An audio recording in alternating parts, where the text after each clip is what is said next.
All right, let's try this again. Now the audio should be fixed. And hello, oh, you can't come out to play right now, Skittles? Oh, okay. I guess I'll just play by myself. Hello, everyone. Welcome back to Umihara Kawase. We're back. You're taking a little time off. We're back. We're back to complete Field 42. Finally, after taking an ungodly amount of time to be getting the first two completions, and then taking a crazy long time to get the third one. And it's gonna finally get it.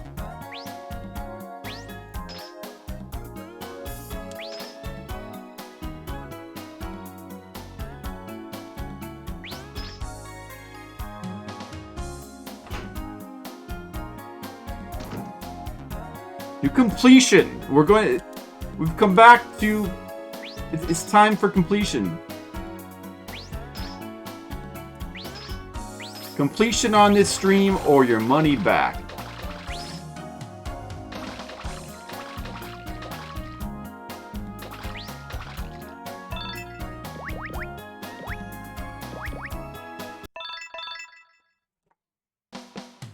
Alright, let's do it. Early flip stream.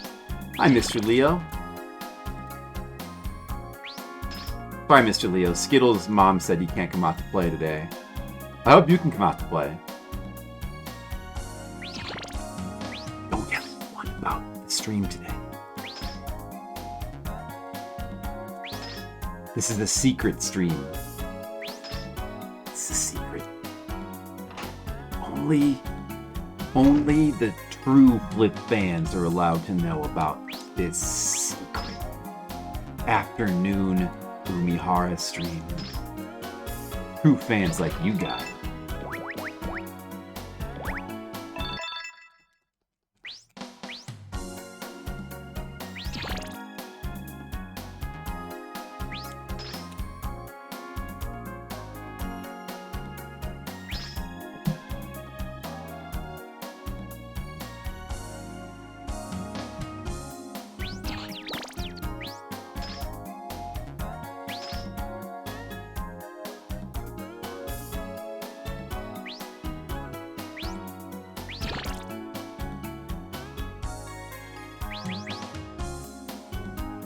Early Leo, early Skittles, early Flip. We're all so early today.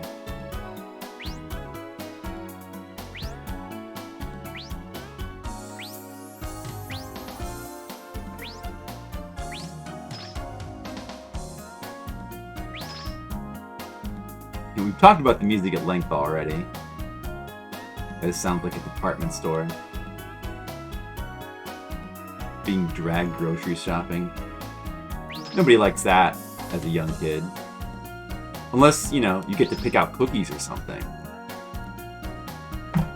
Did your mom let you pick out some cookies? Mom, I want the Keebler Elf cookies! Alright, little Leo.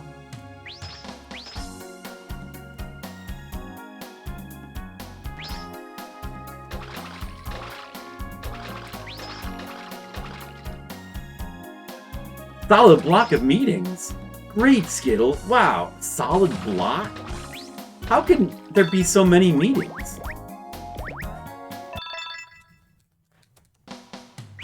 Man, like you and Demo are always having meetings. What's up with that? Like, what? Why do you have meetings all the time? What do you need to meet for so much?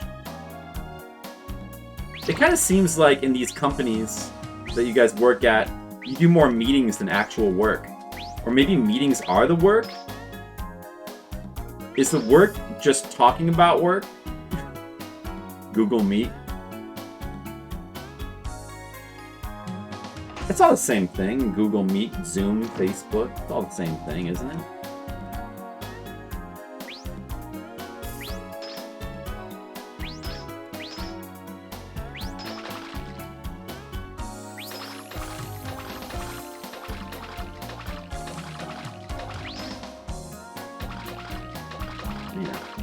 I'm glad I don't work in some corporation and have to like do countless meetings. It doesn't sound fun. It sounds kind of annoying. The days of Skype. Is it better than the days of Skype though? Just probably better video quality, right? But if it was on Skype, it would be better anyway. So isn't it really just the same thing? We're just naming things I've heard of. Well, someone's got to do it.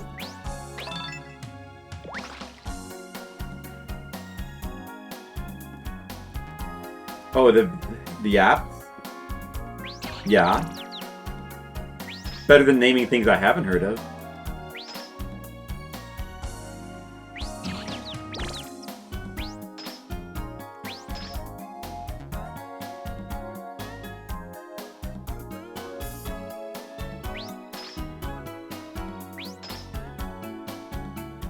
You just use the Skype? That's probably a function of the technology, right? Like, the technology's just gotten better in terms of that stuff. Or internet's gotten better, probably.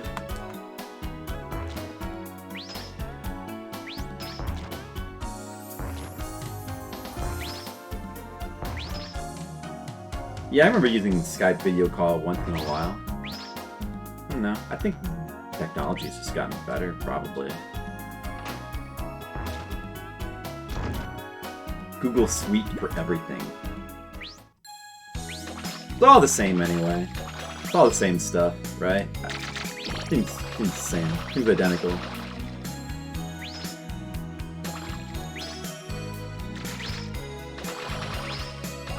There's many apps for you know, having our futuristic Jetsons world where we video conference each other. Remember in the Jetsons when that used to seem futuristic? Oh, I remember watching Jetsons as a kid. One day we're gonna be able to video call each other. We're gonna be able to call. It's like a phone, but you can see the other person on a screen. Amazing.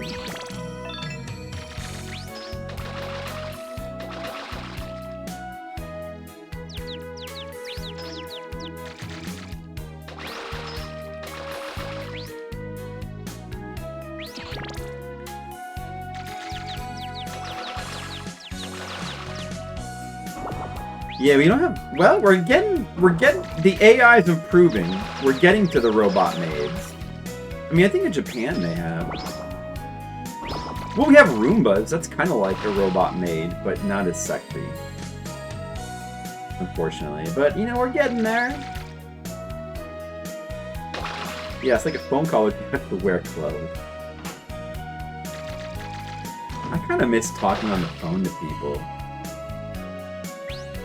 I feel like I need to proactively ask people if I can call them on the phone again, because nobody I know ever like talks on the phone anymore. It's always like text, and I don't know. I miss talking on the phone. I never talk on the phone anymore to anybody. Well, at least I get to stream though. That's kind of like talking on the phone.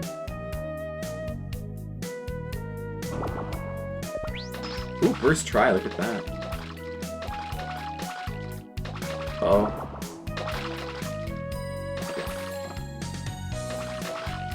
Okay, got it. I let that shark live. Yeah, we don't have smell-o-vision yet. I mean, we've had smell-o-vision like in the 60s or 70s. Like people did experiments with that. I think it was just a thing that maybe people don't want. I think we could have smell-o-vision if we wanted to. We just like kind of don't want to, do we?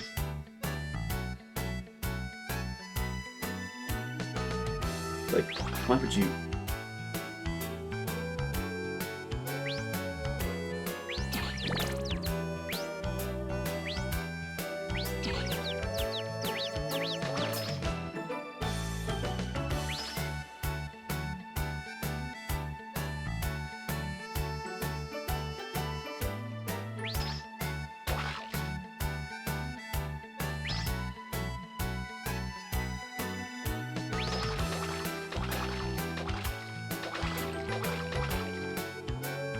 Yeah, no ambient smells.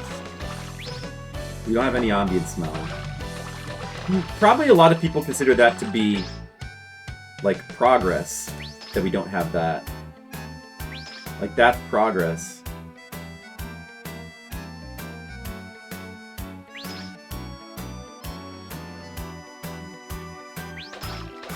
Fine.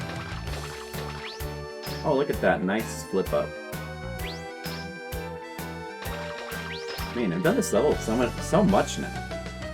Even though I'm so familiar with like all the little potential pitfalls of every aspect of the level now. Well, I mean, I haven't done it hundreds of hours yet. Like I would if I were speedrunning it.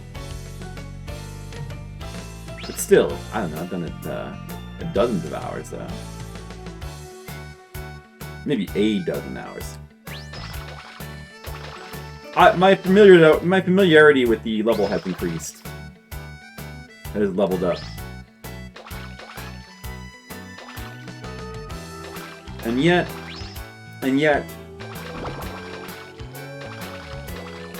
it's still so hard to complete. It's still so hard to complete reliably.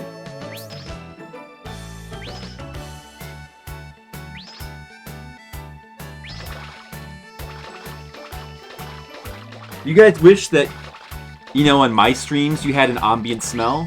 Is that... Skittles, does it ever make you sad that you don't have that? Because that could really add to the flavor of the stream, you know? Scratch a sniff. Cards?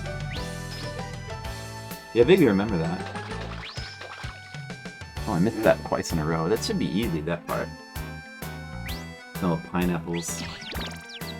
Yeah, I probably don't, but I should like look into getting like a pineapple scented cologne. Do they have pineapple scented cologne? I should look into that. I think that might be nice if I smelled like pine. That's a good idea.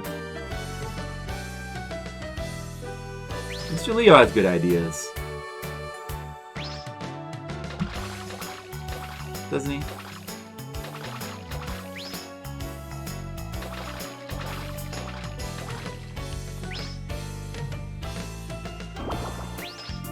Cool.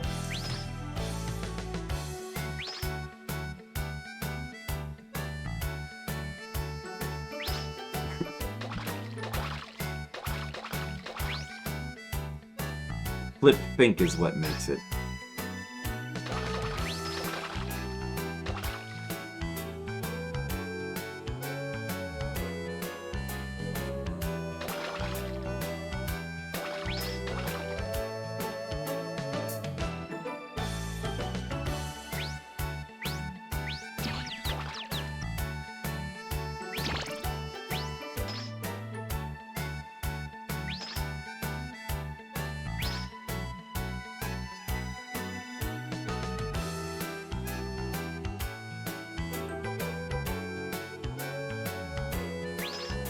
Yeah, it's the same in like Super Mario 64 as well, and some of those other earlier 3D games where they just have like the little low-res backgrounds.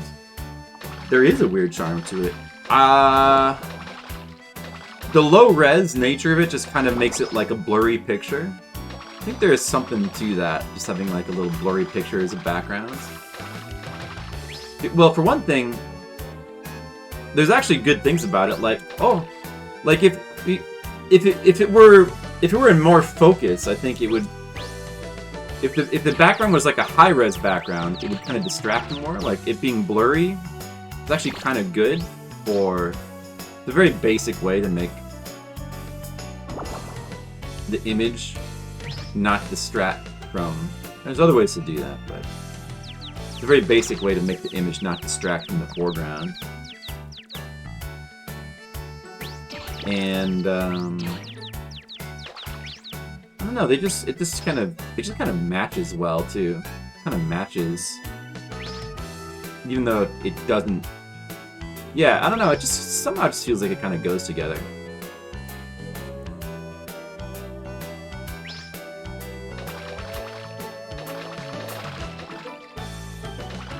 Yeah, I don't think if it were high-res backgrounds, if it were the same backgrounds but high-res, it just wouldn't, I think it wouldn't be as good. I think it's actually better that they're blurry.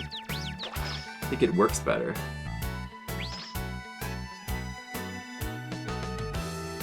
I'm sure they weren't exactly going for that, but it's just one of those things that's kind of accidental, maybe. Or maybe it was a choice. They, like, you know, they could have used a more high-res asset, but they were like, this looks better. And they were kind of right.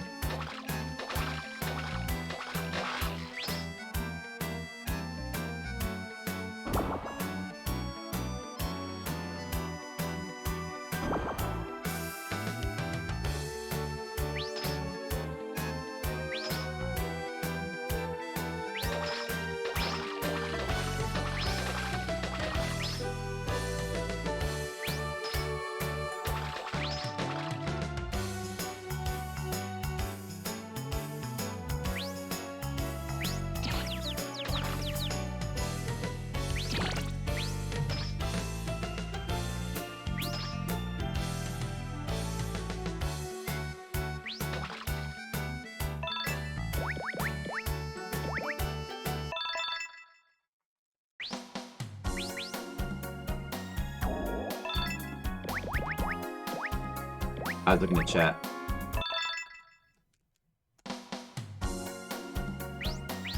Windsurfing. I've never been windsurfing before. It sounds fun.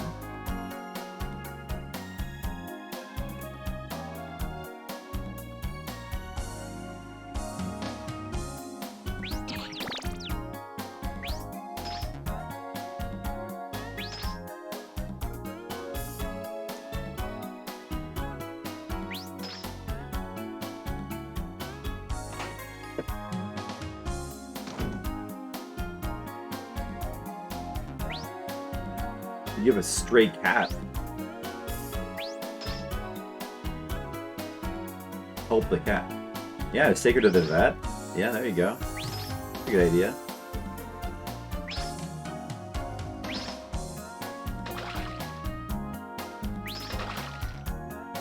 You can't have her.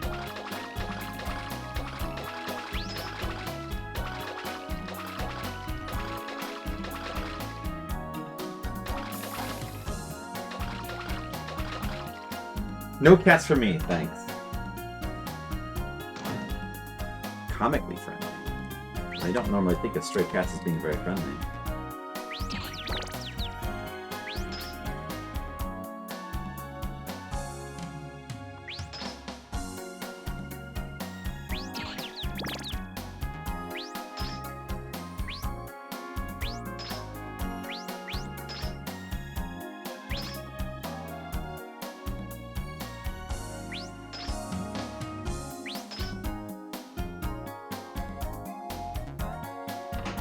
Probably just go straight up like that way from now on. Probably a little bit faster.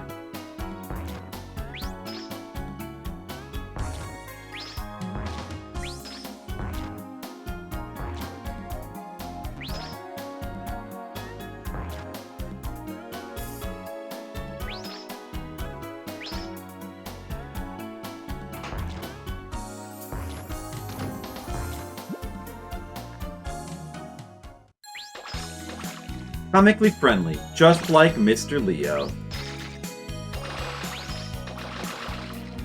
That's why it came to you, Mr. Leo. Since that you were birds of a feather.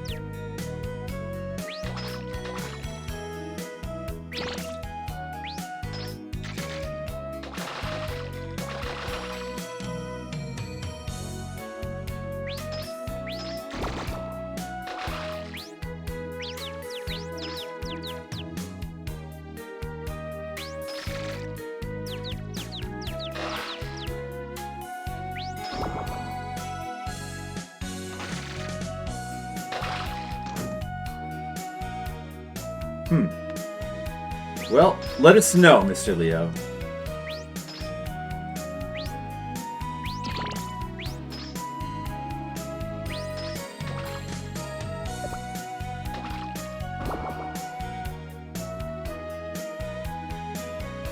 Unofficially own domesticated strays. That makes sense.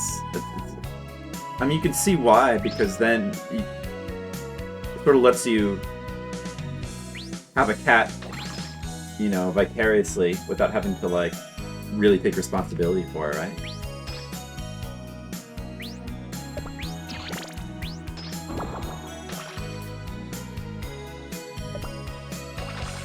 Hello, Asian Waste. Why are they shunning Umihara in this game? Because of overfishing? Yeah, because of overfishing, exactly. And Umihara has to take all the blame, even though it's not really her fault.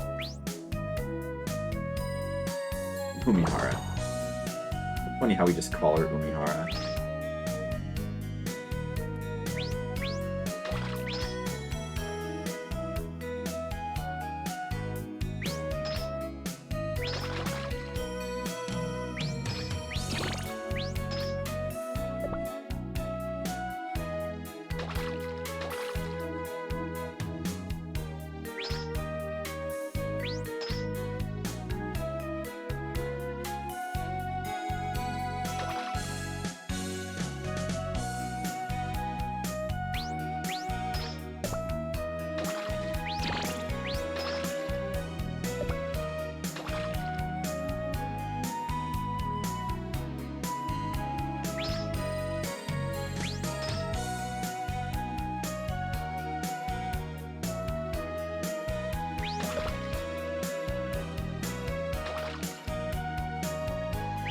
The daughter of the Bionic Commando guy, and she's better at her job.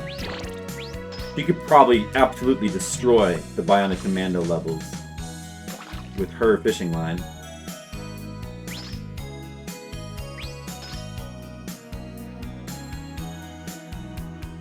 The power of the fishing line.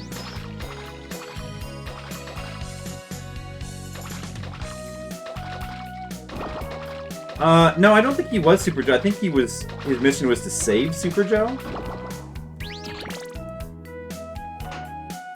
I think his mission was to save Super Joe. Yeah, you rescue Super Joe. I think so too. I think you rescue Super Joe. I don't think your name is Super Joe. I forget what his name is. Regular Joe? I don't think that's it. How are you doing today, Mr. Asian Waste? Are you excited for more Umihara Kawase? Kept you waiting, huh? Rad Spencer? That's a pretty rad name. I wish I was named Rad Spencer. Maybe I should change my name to Rad Flip. You guys think that might be a good idea? Get her face explode. I know. Wait. No. Wait. No, Skittles. That's in the American release.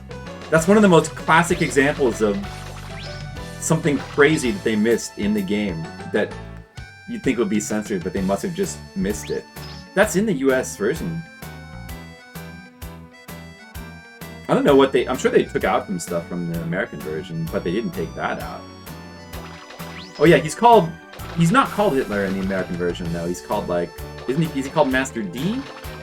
Or is that all the Nazi stuff was taken out, and he's not called Hitler. He's called like I think he's called Master D, or is that maybe Golgo? I think he's called Master D in this version. But you still see, I mean, it's the same portrait, and you still see his head explode. They kept the gore.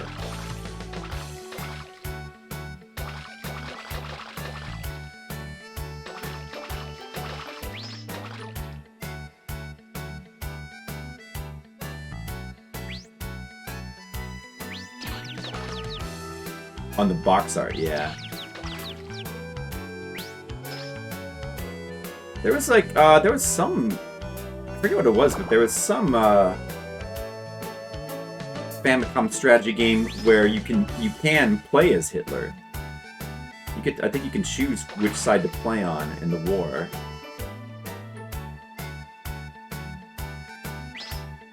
Which is interesting. Another interesting thing is that in a lot of those like military-themed Japanese games, you don't always play as Japan. Like 1942, for example, you're playing as America, and Japan is the enemy, even though it's a Japanese game. And it's like that in the Japanese version too. I think there's a number of games like that.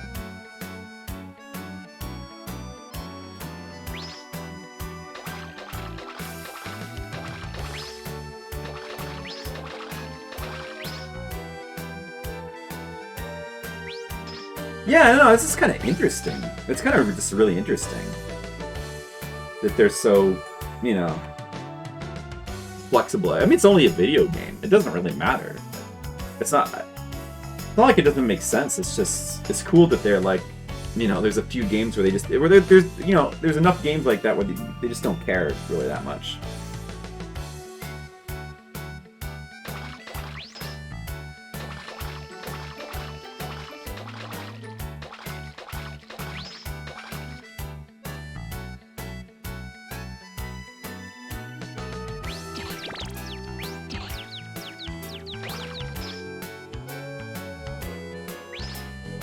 Used to go to a few miniature stores.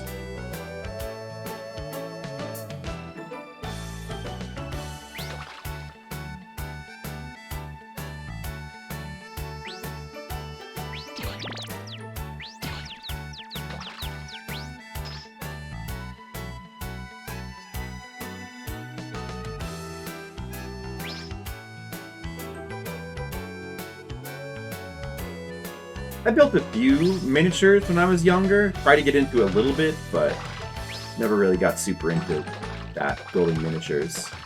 Never built dioramas. Actually, it was just like I had a model car, and I think I might have had a model plane. Didn't have any. I don't think I ever made any dioramas actually. I might have made one for school, for like a school project one time.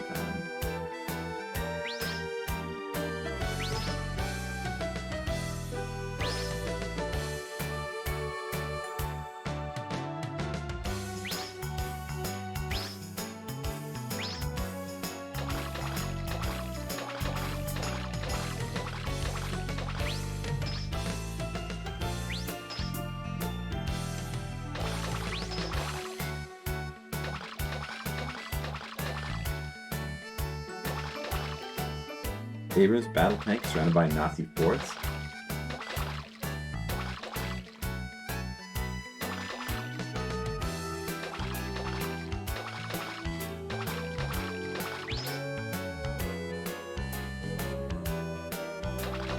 Well, I'm sure it's made by all kinds. You know, we're all a little bit edgelord on the inside.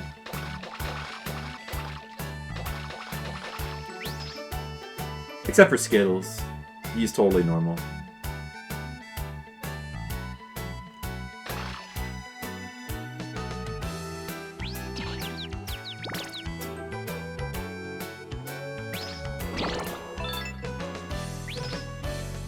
Edgelord is a funny term.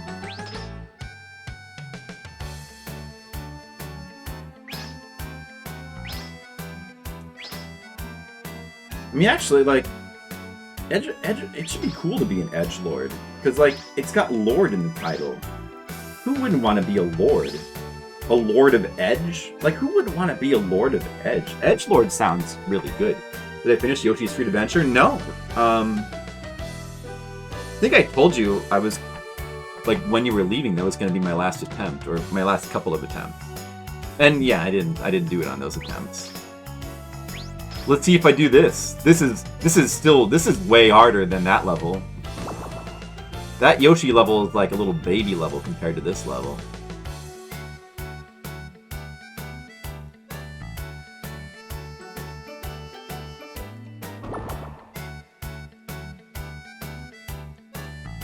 Should I go for the big... Wait, oh, what am I doing? I need to get over more.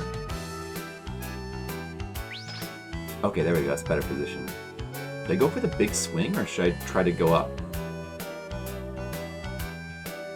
Let's stick with going up like we have been. Oh, got it. Look at that. Hey, this could be it. This could be it right here, guys. It should be it, but definitely can be screwed up. I have to worry about time now. Should have been it. I just missed. No. Well, it wasn't it. It wasn't it. All right, let's just get these last couple of attempts out of the way quickly. I took too long. I only had an hour. I only had a minute 20 left there. So I had to rush there. I had no choice.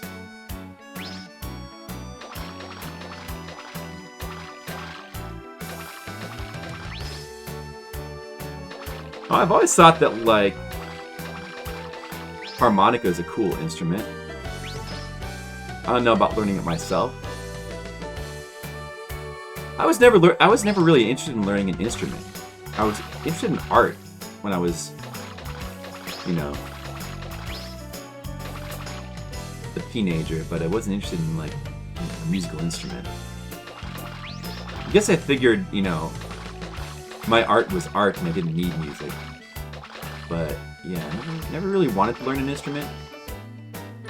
It's one of those things I'll probably just never do, because, like, you know, you can only do so many things. I've been spending, like, years trying to learn the language, and that's taking forever. Monica.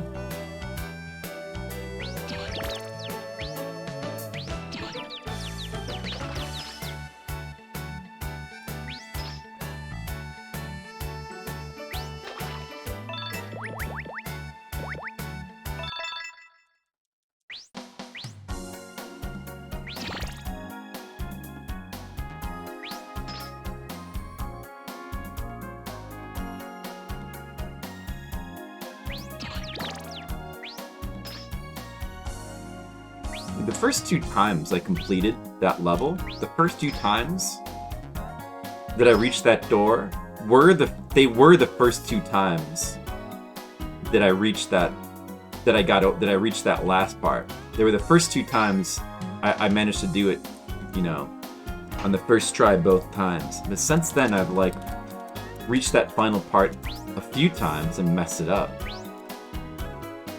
If I would have not messed it up, I could have completed it like an extra 3 times by now. Well, you know what? Thank goodness that I completed, what is it? Stage 52? Thank goodness, I completed that on my last life. Thank goodness I completed 52 when I got there. Or else I'd have to do field 42. I'd have to do field 42,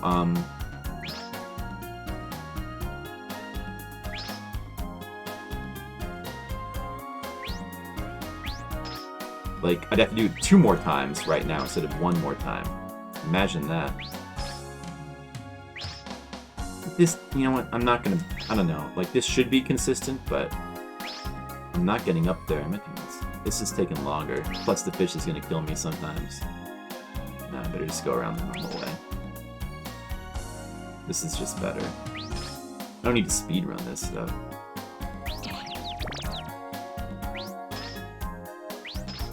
It's too awkward going through that little crack there.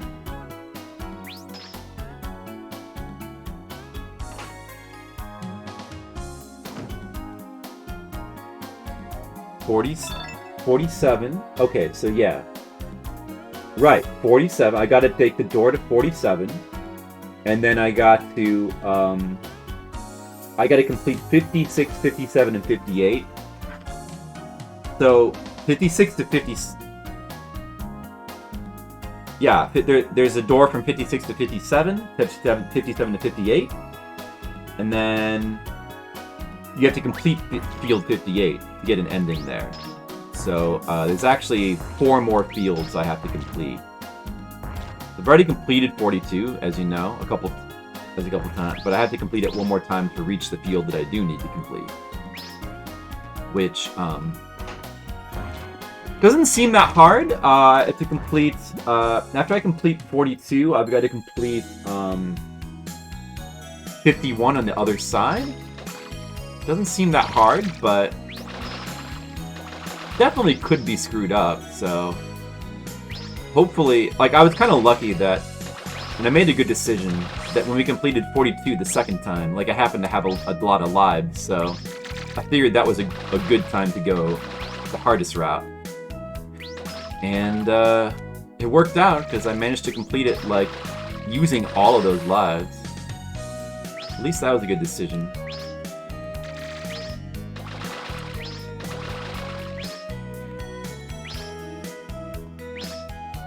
So the path we have left after 52 is not actually the hardest path. It's the second hardest, kind of.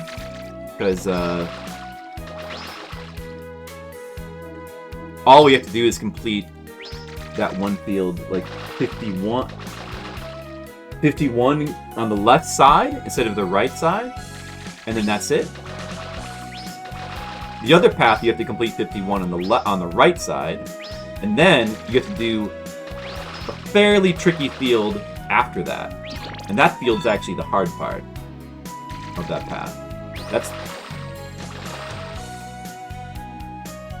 like, 51 is really not that bad. It's not hard at all.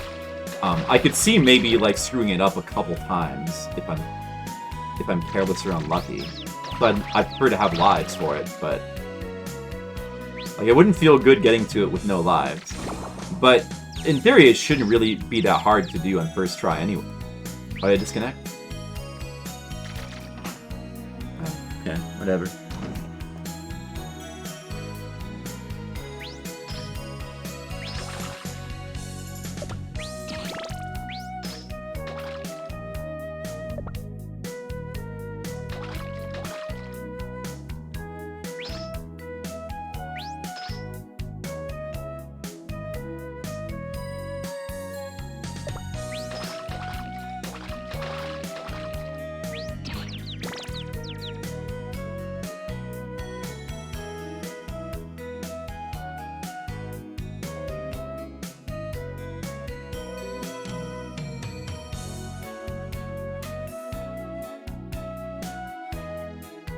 Am I back?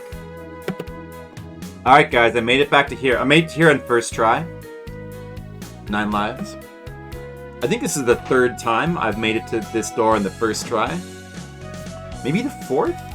But I think probably... well, no, actually, it's not the... I've made it to that door on the first try more than that. But having 9 lives from collecting the 1-up, I think I've made it to this field now with 9 lives 3 times. And I've made it to here with 8 lives a bunch of times as well. Including, like, from when I used to not get the 1-up. So that's how many times I've done this field. In many attempts. There goes one. Hundreds of attempts. Hundreds of attempts so far.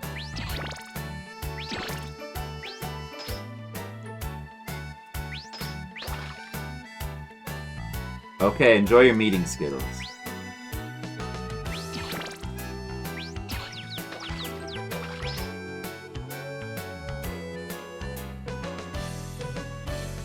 Just got out of your meetings? You've got meetings too, Asian Waste? Wow, man. You guys all have so many meetings. Like you, Skittles, and Demo Core. God. What, again? Did the stream die again? Whatever. It's not like you're missing anything anyway.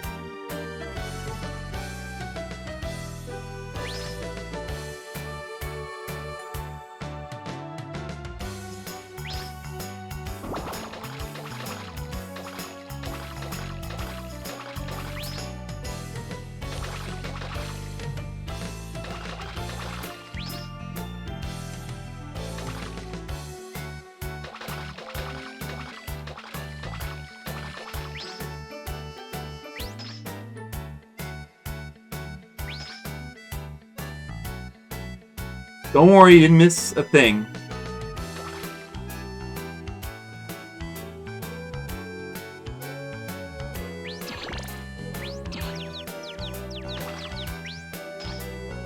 So what was I talking about before? We have the second... After we complete this field, we have the second hardest path left. It's not really that hard, but there is the potential. Like, if I complete this stage, and I happen to have, like, 1 or no lives left, like 2 or 1 lives left, there is the potential to screw it up, for sure.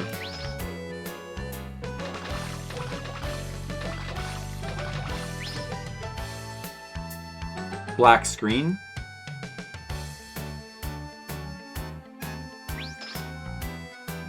Well, I'm glad Mr. Leo can see me. That's good.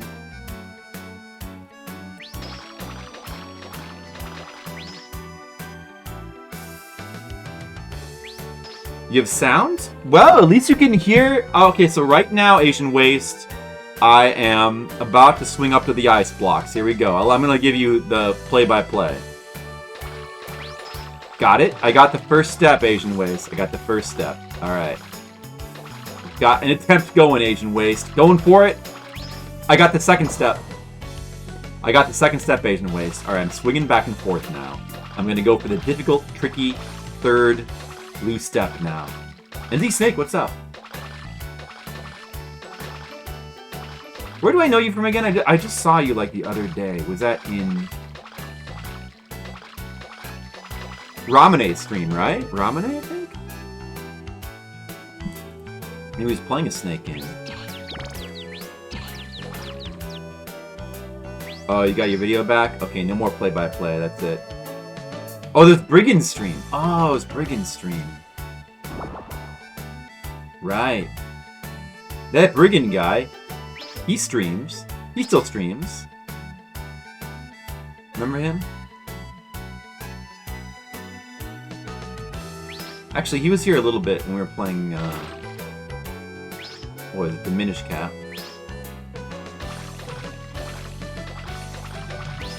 Do I just keep narrating my stream? That's how you found me?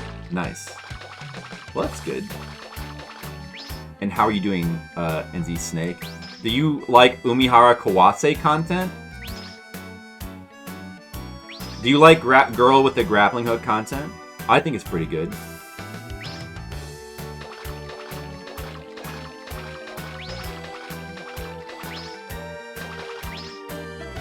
Alright, Asian Waste, here I go. Yeah, I'm just gonna narrate. Alright, guys, I'm back. 5 lives. I'm just gonna...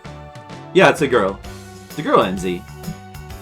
I mean, she looks a little bit feminine. She's got short hair, but she's like a young girl. She's very stubby because she's super deformed. She was born that way. She was born super deformed. Don't judge her. Even though in the art, some of the art, she looks very normal proportions. Alright, guys, 5 live. Let me try to get my sports announcer voice going for Asian Waste. 5 lives. Here we are on field 40, the very difficult field 42, and Flipsider is now, he's on the first step. He's on the very famous difficult ice block part of the level. First step has been achieved. He's swinging back and forth. He's gonna go. Looks like he's gonna go for the second step here. He's taking a little bit of time here. All right, there you go. Okay, you got it. You got it. Audience clap. Audience claps. All right. Now he's got to do the even more tricky third step. 5 lives left. If he can make it here, he's going to be in pretty good shape. Oh! Once again, he didn't make it. Alright, 4 lives left. Field 42. Still got 44 lives left. He's going to make a go of it here. You know, you gotta... That's right, Bill. As you know, you really gotta make the most of every one of those lives, because I think a lot of younger guys out there, when they get down in lives, it's very tempting to just kind of throw away the lives because it's like, oh, who cares if I make? But you gotta really like milk every ounce of gameplay out of those lives. That's what a true pro does. Yeah, you're absolutely right about that, Tom. Alright, so he's gonna, yeah, here he goes. He's swinging around. He's making his way back. Safe strats here.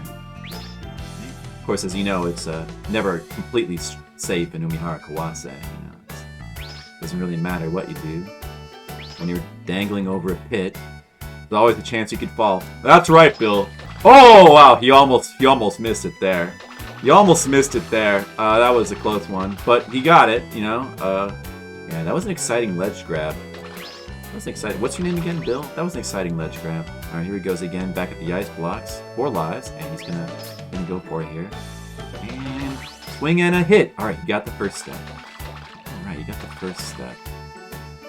Here we go again. Here we go again. Here we go again, Tom.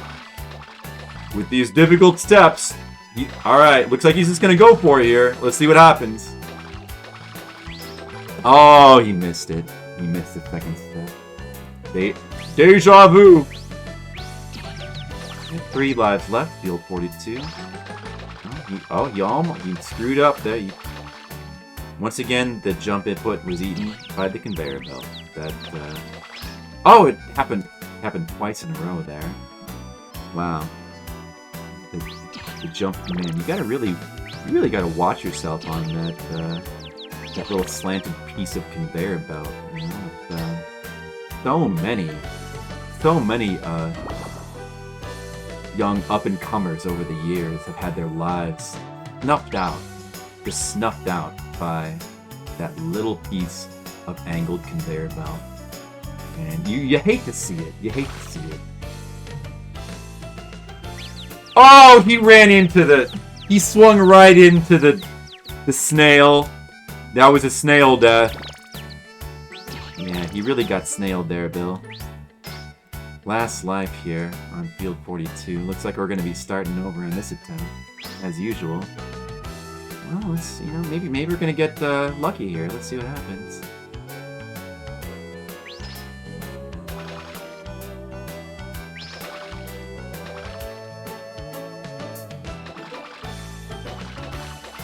You know, this is a real Cinderella story.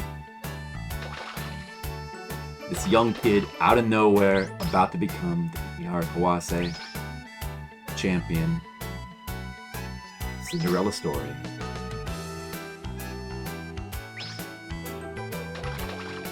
Did you ever notice in Caddyshack? I'm gonna assume you guys have all seen Caddyshack because you better have. But you ever notice in the famous little Bill Murray bit that he does in that movie, that he's like, what he's doing there is he's mimicking like a golf announcer, right? He's mimicking a golf announcer. It may seem like an obvious thing, but you know, I think because I saw that movie like I was pretty young, I never put it together that he was. It took me like until, maybe I'm just an idiot, but I don't think I realized until like a lot later in life that the bit was that he was imitating a golf, like a golf a golf announcer.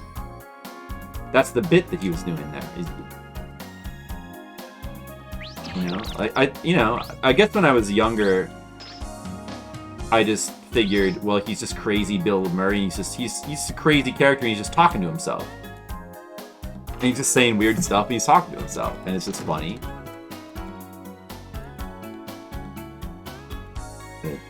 In hindsight, it seems extremely obvious that he's mimicking a golf announcer.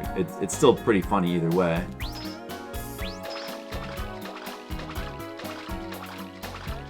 Has anybody here not ever seen Caddyshack?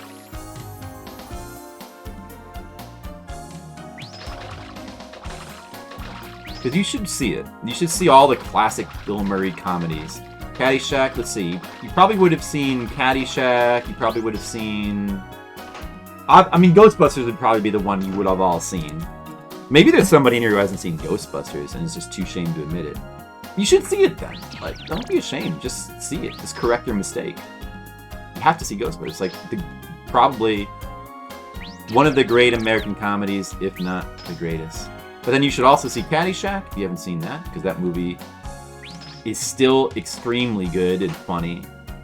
Sprites would be probably the third one. I bet some people here haven't seen Stripes. It's not quite.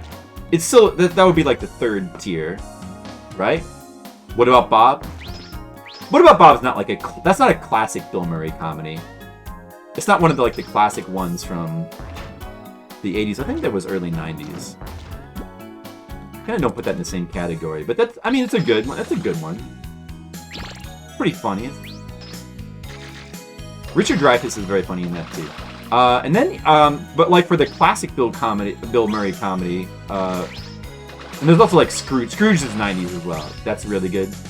And of course, Groundhog's Day. Groundhog's Day is probably like become like one of the most popular movies. Like along with like Princess, like kind of like along with Princess Bride, like a movie that like everybody has watched. But yeah, the other one that I think is even like a little bit lesser known than Stripes, but at the time it was very successful and popular and had a bunch of sequels. But like these days, people don't really talk about it, you never hear about it, is Meatballs. Well, so that actually is only the first one is Bill Murray. Probably the reason why is because Bill Murray was only in the first one, and the sequels are all like direct-to-videos, garbage movies. But I mean, that's kind of the case with Caddyshack as well. The first Meatballs is pretty good. It's not quite the classic those others are in terms of like comedy, but it's entertaining. Very entertaining movie. Used to enjoy that one as a kid. All those movies are kind of adult, but I still watched them all as a kid. Had to watch them. I mean, I don't know how young I was. Like maybe when I was like in my early teens. Can't disqualify What About Bob and then with Groundhog's Day. No. I'm saying that they're both. I'm saying that both Groundhog's Day and What About Bob are like they're in the same category. They're not classic. Well, I kind of. I put What About Bob and Groundhog's Day together as like the 90s Bill Murray. Baby Steps to the Elevator. Larger Than Life. Here's a lot of other ones that aren't as good. Like Larger Than Life. Isn't there one called like Shortcuts where he like plays a psychic or something? I think. Larger Than Life, that's with the elephant. That's Bill Murray's Elephant in the Room movie. Number of elephant movies, or just like animal movies, like Any Which. What was there? There was one with Clint Eastwood as well. Was that Any Which Way But Loose? I think.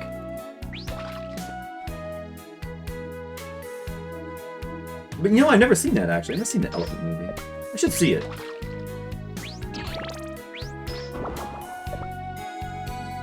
There's a bunch of them. There's a bunch of Bill Murray comedies that are probably still pretty good.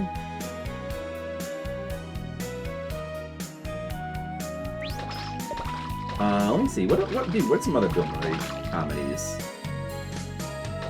over the years?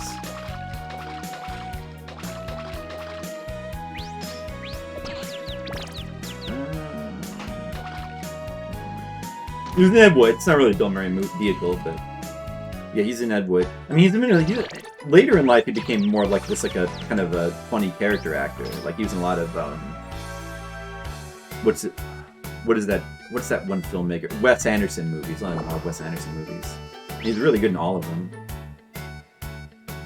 And he's in some like offbeat dramas, like dramedies, like Broken Flowers and. What's the Japan one? The Japan one's really good. A really extremely good movie. It's what's her name? Scarlett Johansson. Oh, Lost in Translation. That's big, but that's like more of like a dramedy. He's in a lot of dramedies in his later career, but Get Low. Undertaker in Get Low? Never even heard of that. Wow, that's what I have. Get Low. The title's kind of really funny, too. Get Low, and he plays an Undertaker? That sounds like the kind of thing you'd make up. Okay, Bill Murray. Let's make up a Bill Murray movie. Okay, he plays an Undertaker. What should we call it? An Undertaker? How about Get Low? Is Robert Duvall in it? Nice. Okay, what else? I could see that. Yeah, I could see that, Asian Ways. a very interesting movie, Lost in Translation.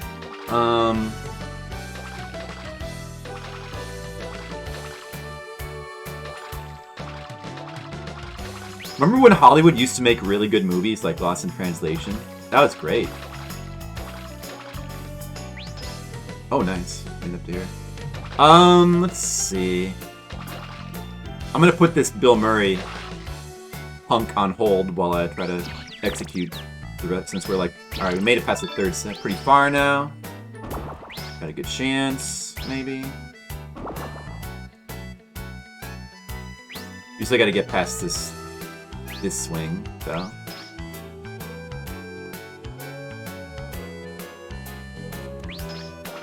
Oh, I messed. That's the first time I ever messed up my repositioning there. It's the first time.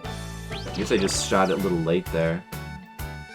I don't know, maybe that's not the safest way to do it. Like, I mean, that's normally pretty safe, but I should probably shoot it straight up. I think there's less chance of screwing it up that way. Man, freaking the input eating, I gotta really be careful. I've lost so many lives to that little slanted conveyor belt there. Alright, that's it. I keep wanting to like rush through these parts to get back to the hard parts, and then I keep throwing away so many lives doing that. Hollywood only makes Marvel films? They don't know. I mean, that's the 2010s. Even that sentiment is like out of date. Now, like, I mean, they still make Marvel movies, but it doesn't really seem like people. It feels like we've kind of gotten over the hump, and people don't care as much about those. I don't think they make anything. I think movies have stopped. I don't know. Like, nobody's... I mean, maybe it's just a selected sample of the circles I hang out with, but you just don't see it. People care about movies that much anymore. It feels like people are kind of starting to just... I mean, the box office is still down, right? Like, it was really down during the days of COVID, but I don't think it never came back. Wasn't there a story that it never came back? Box office. And people were wondering if it's because of home theaters. I don't think that's why. We've had home theaters for like... I mean, that's probably part of the reason why, but... Probably mainly because movies suck and nothing good comes out anymore. Will usher an era of transmedia video games.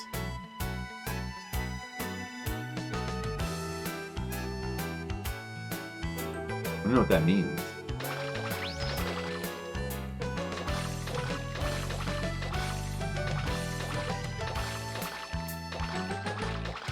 Yeah, I think a lot of people are like that, Mr. Leo.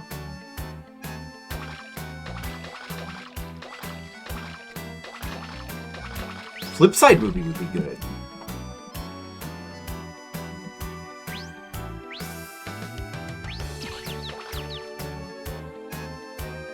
You know Pokemon? I do know Pokemon.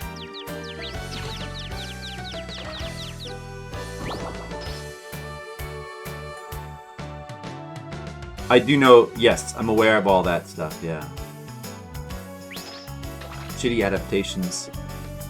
Well, you know, there actually used to be a lot of good adaptations of stuff, of like, you know, books and various things. And there used to, I think there was a lot of good ones until recently. The Mario movie looks terrible though. But I just think they suck at making movies now. And it's just my opinion, but it seems like we finally entered the era of, you know, people forgot how to write good movies. And it feels like it just happened too. It feels very recent. But I sort of get the feeling that, for whatever reason, young writers suck. So there's like no good writers to replace the older writers that were good.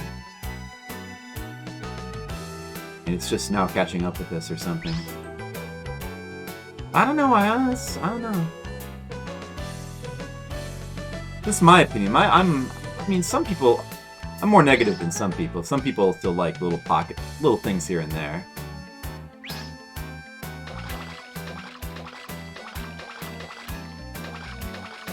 I'm also fresh off my frustration with that Barry show, which that got like tons of critical praise, and just couldn't believe how bad the third season had gotten.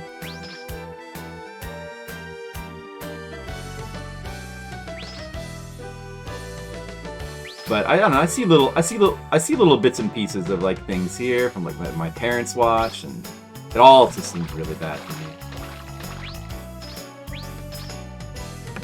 I've also just pretty much stopped looking at new stuff for the most part. So I don't really know what's going on. It's just it's just every time I look at a new thing, it just seems terrible.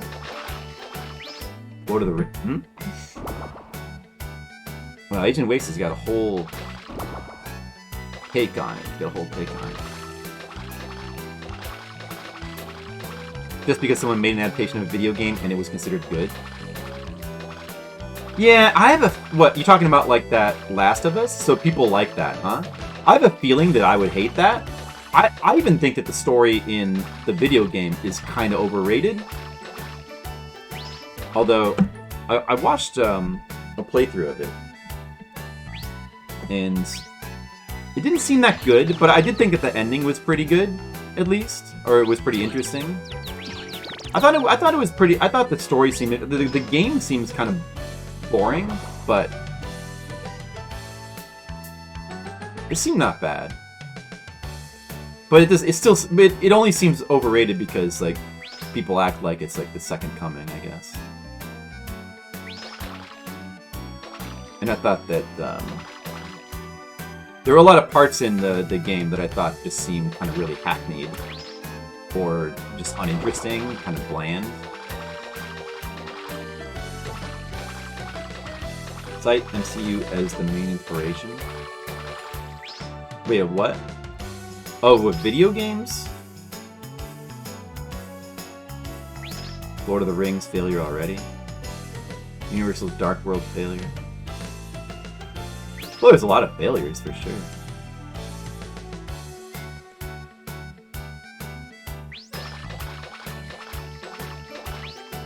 I mean, nobody likes the new Jurassic Park movies.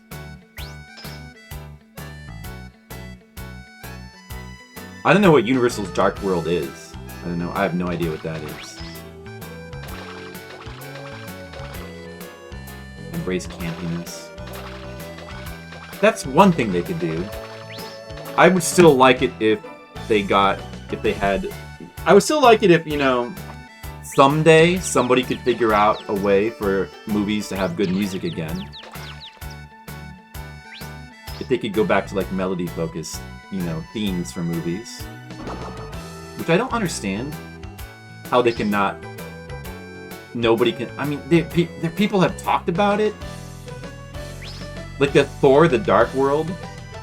Was it The Dark World? The third one? I forget which one that was. Yeah, that was the third one. No, that's the second one. Whatever the third Thor movie was called. Like, they specifically said they were going to attempt to make a soundtrack.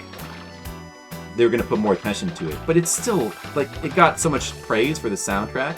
But it's still kind of generic, modern synthwave stuff that you hear in, like, everything. It's not really that good. It doesn't have, like, a good, memorable, catchy theme. Why can't movies just... How can it be that, like, there's no modern movies whatsoever, zero, that have any kind of, like, catchy theme music? Or theming with, like, the music, like, with motifs. This doesn't exist. You think that, like, even if it's not popular, you think there'd be, like, something. Especially with, like, all the movies and TV shows, Stranger Things and stuff, that, like...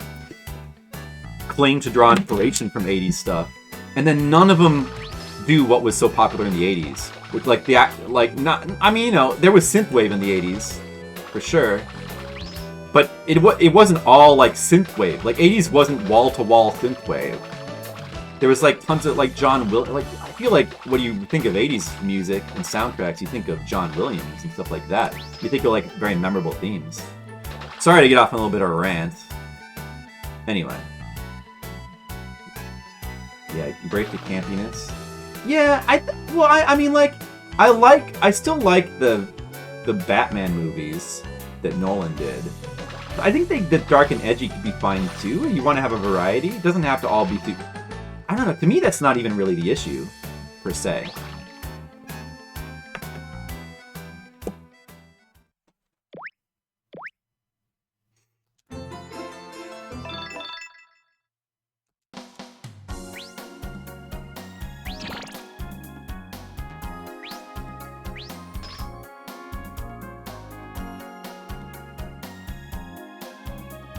Yeah. Yeah, I know, but you know, like, I feel like it's true. They tried to force Batman to be dark and edgy because, and they did that because Superman was dark and edgy. Or they did it because the Batman movies were successful, so they were just trying to imitate Nolan stuff with that. And when that's the reason why you're doing that, it's usually bound to be a failure. But you know, in theory, the idea of like a dark and edgy Superman could be interesting if it was done well, but it just wasn't done well, right? A lot of stuff just isn't done well. And I think when people try to like point... Well, I don't know. Sometimes I think when people try to like point to like one thing here or there, that's like, what's the problem? Like, I think that when you try to talk about like why something failed, you know? A lot of times it just comes down to, it's not necessarily because they tried to do something different, or it was too much the same, or a specific thing that they did. A lot of times it just comes down to the lack of quality. Like, all of these ideas could work, but if they had to be done better. Edgy Superman could have worked. It just wasn't done well. I mean, and you know, that also, but to be fair, that is usually going to be the case when they're doing things like that for the wrong reasons. Like, when something is popular and they're like, well, let's force Superman to be like that too, because it worked for Batman. Yeah, I mean, that's a bad sign, and that usually isn't going to work, but it could. I mean, something cool could have resulted from that. I don't know. I don't really care. Like, I never really cared that much about superheroes in the first place, but I love like classic superhero movies from like the 80s and like classic Superman with, you know, we has like the Superman theme, and it's like a classic John Williams theme. It's like still amazing.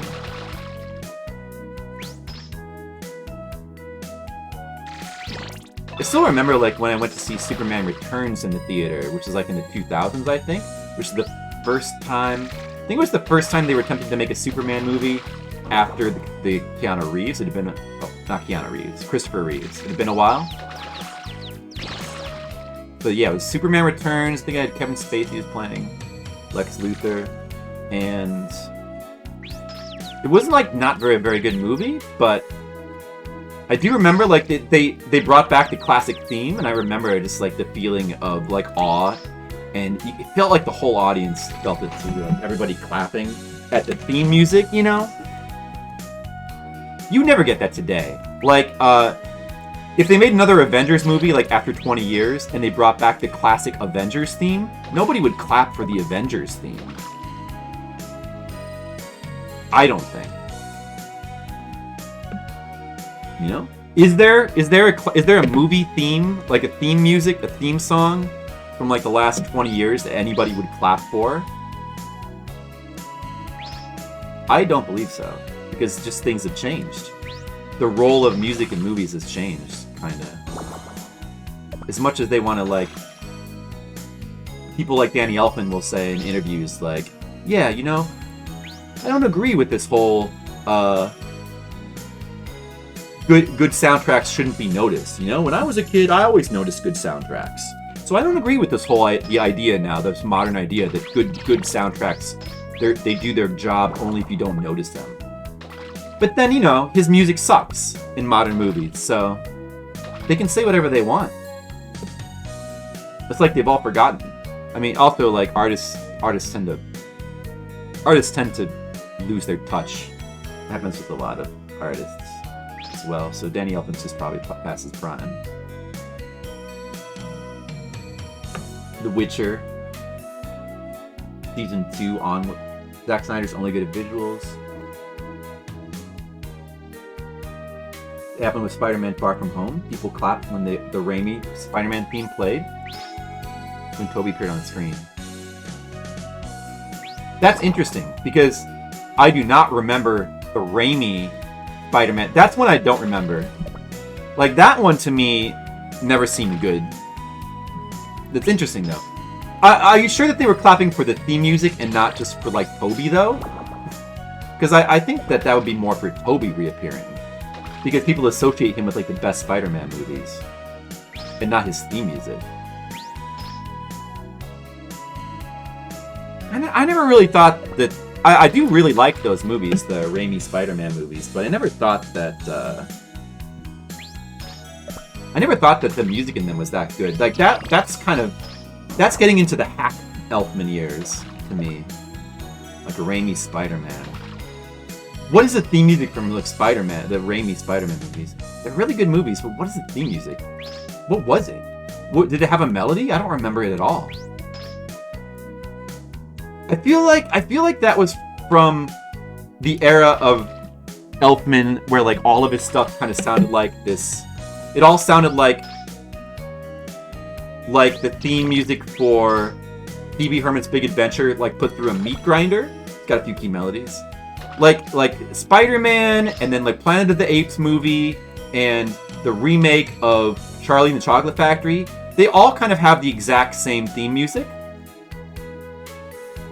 Although, the Oompa Loompa songs in the remake of Charlie and the Chocolate Factory are amazing. That's like a rare piece of, like, rekindled brilliance by Elfman. Those Oompa Loompa songs were amazing. But aside from that, like, I don't know, like, listening to, like, all the themes from Danny Elfman from, like, the 2000s and 2010s, it's like all the same music.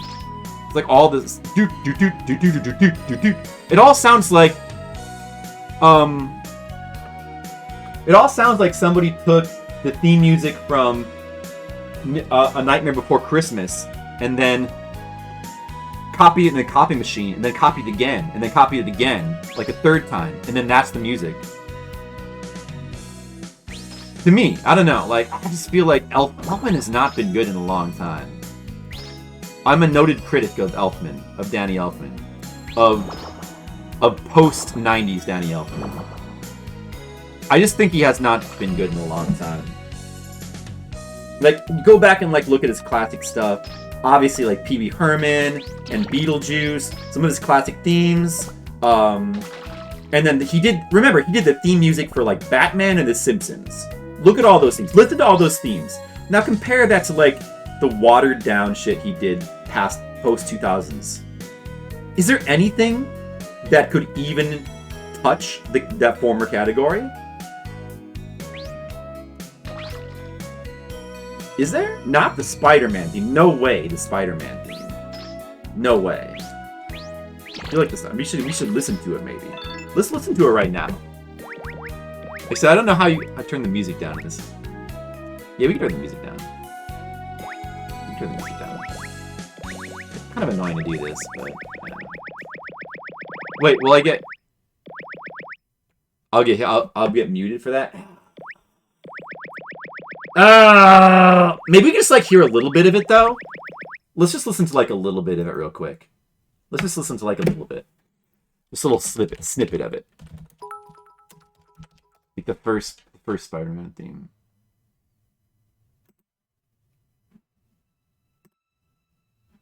Don't. Just a snippet. The snippet's gonna be fine. I think we'll be okay.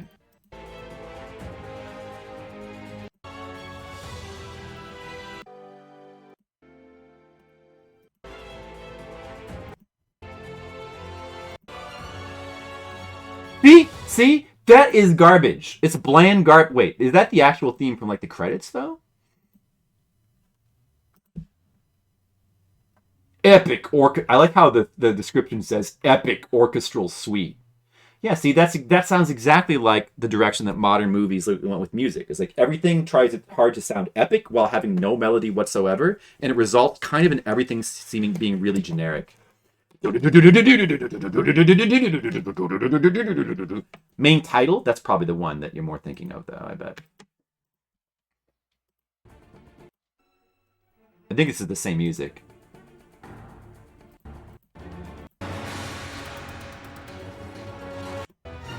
By the way, okay, All right, I better not play any more than that. You get the idea, right? Yeah, I can't. I want to play the whole thing, but to kick in. But I remember it now, and that's it. Like that's the whole thing. Like that's the whole theme. It's just.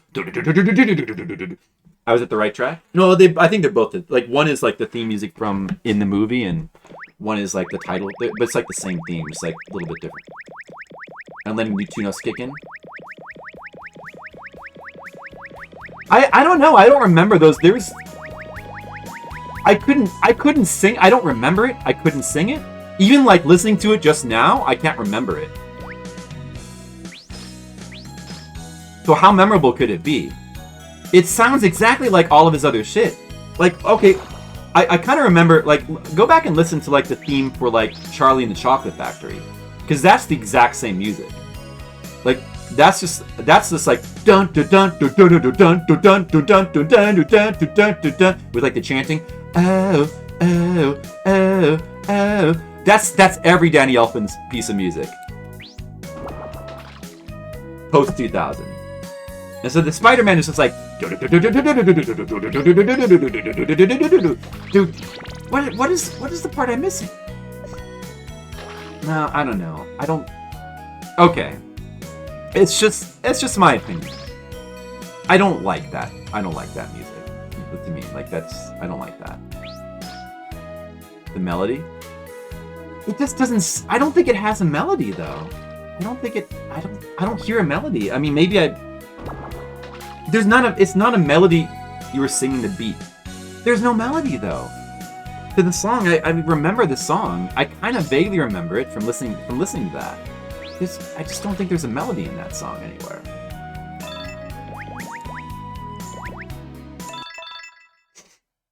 I kept scrubbing it. Well, you're gonna make now. Now we have to go back again. Really?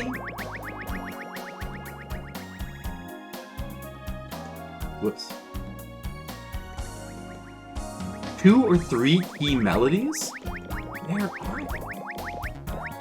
Let's just, you know what? Let's actually just shut it off for a second, because like it does a weird thing to the mouse anyway. It's annoying. Okay. All right. I don't know, man. I mean, it probably does have some melody element, but I just don't like it. Like it doesn't stand out to me. I don't find it to be memorable. Main title. This is it.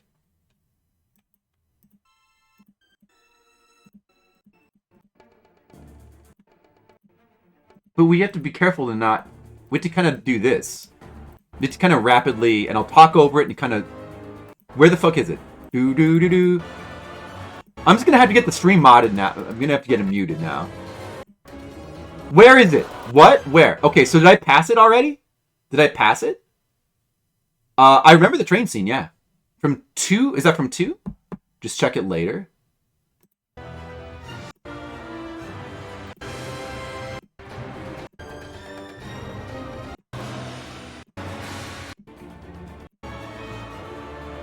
don't hear a melody. It's just like do do do do do do do do.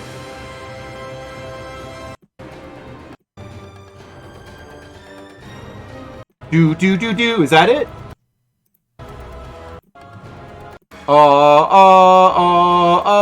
To me, that's not a melody.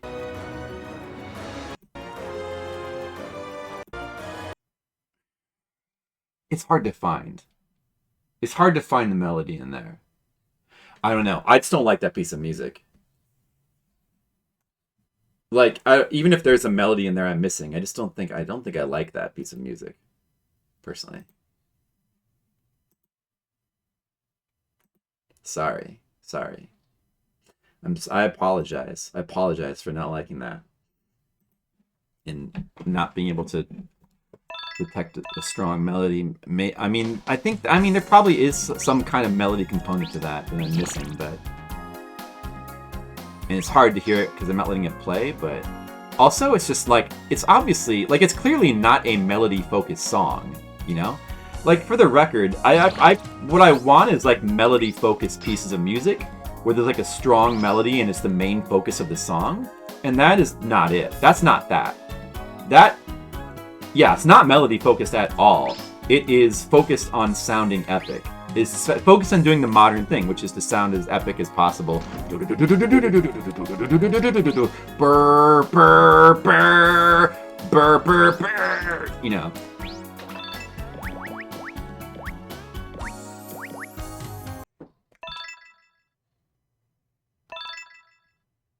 Yeah, I don't know.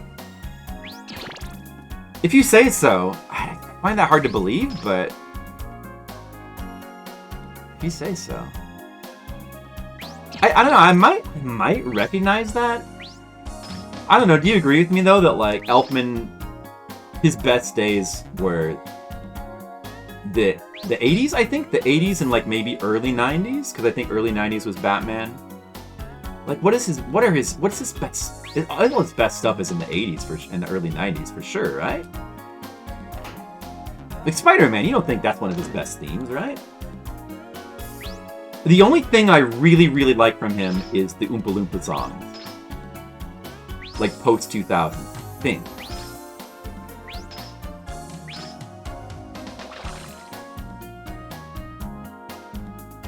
Oh, the emotional theme is better known. Is that what played in the movie? Well, maybe I remember that if I heard it. Maybe.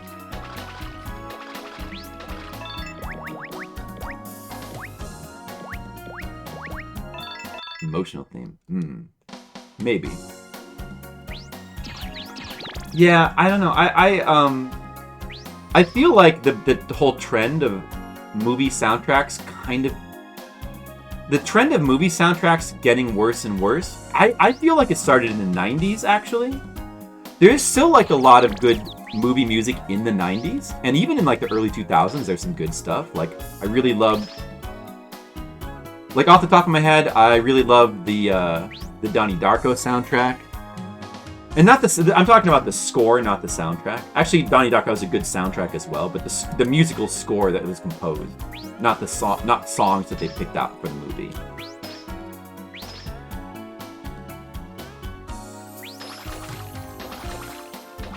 Because the soundtracks, there's still some good soundtracks once in a while, in terms of picking good songs out.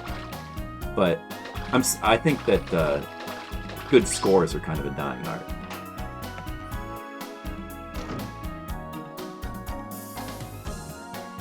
But yeah, I think even in the 90s, I started to notice a trend of there being less good scores. I think 70s and 80s are really strong. Like 70s, definitely. Like 80s feels like, to me, it feels like it's probably the best. Like it might be the best. And of course, you know, it's hard to know how much of that is just bias from that being childhood stuff. I do think that, you know, going back, there is a lot of good stuff in the 60s, 50s, well, the 50s, 60s, and 70s for sure. Before that, like before 50s, it starts to get to like the classic movie era. The scores are a little bit less to my taste, like the really old stuff. But a lot of good, yeah. Especially I think 60s, 70s, and 80s maybe. But the 80s really feels like the best, and 70s kind of feels like the second best. Plenty of great scores in the 90s. I think there were still plenty of great scores in the 90s. I just think there was like a noticeable movement in the wrong direction, kind of. Let's see. Let's look at them. Let's look what you have there. Yeah, Batman is early 90s, so you still have some of that 80s in there. Braveheart. Yeah, Braveheart, Titanic. I don't know about Braveheart and Titanic. I don't remember those scores too well. Phantom Menace. I think Phantom Menace is early 2000s, actually. Well, Phantom Menace is a noticeable step down from the classic John Williams Star Wars scores, but it's also like the best post-classic. Like, it's a noticeable step down, but it's like the best of anything that's outside the original trilogy for music.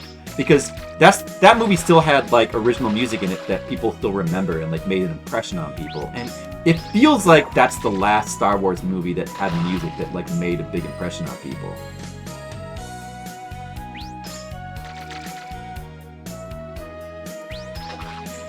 Like Duel of the Fates in particular. Terminator 2.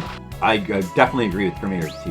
When was that? Was that mid-90s Terminator 2 or was that early 90s? Terminator 2. Both Terminator 1 and 2 have amazing scores. Terminator 2 actually might be even better than Terminator 1. Nah, 90s scores were the best.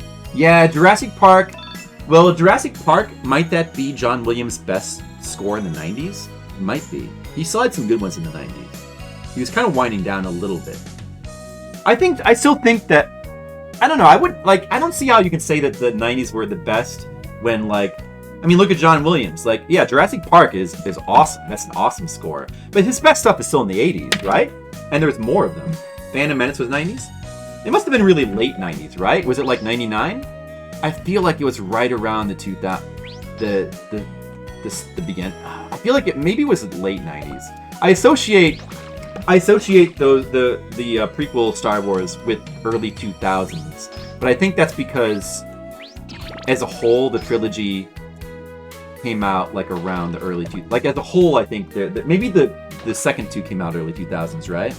Okay, so yeah, Phantom Menace was 1999 and then the other two were early 2000s. So that's why I associate that trilogy with early 2000s. Like 1999 may as well, like that's right on the cusp anyway. Miyazaki's. I'm not counting anime, or I'm only really counting like Hollywood stuff because anime is a whole other category. Anime doesn't count. You know why anime doesn't count? Because anime is still good. Anime still has music that's good, so that doesn't count. It's mainly Hollywood and mainstream stuff where the music has like gone to shit. There's still tons of good anime music in the 90s. There's still a lot of good anime music these days. Like Dr. Stone had an amazing soundtrack. There's a bunch of them that do. Braveheart was practiced single-handedly responsible for making the bagpipe trendy for a while.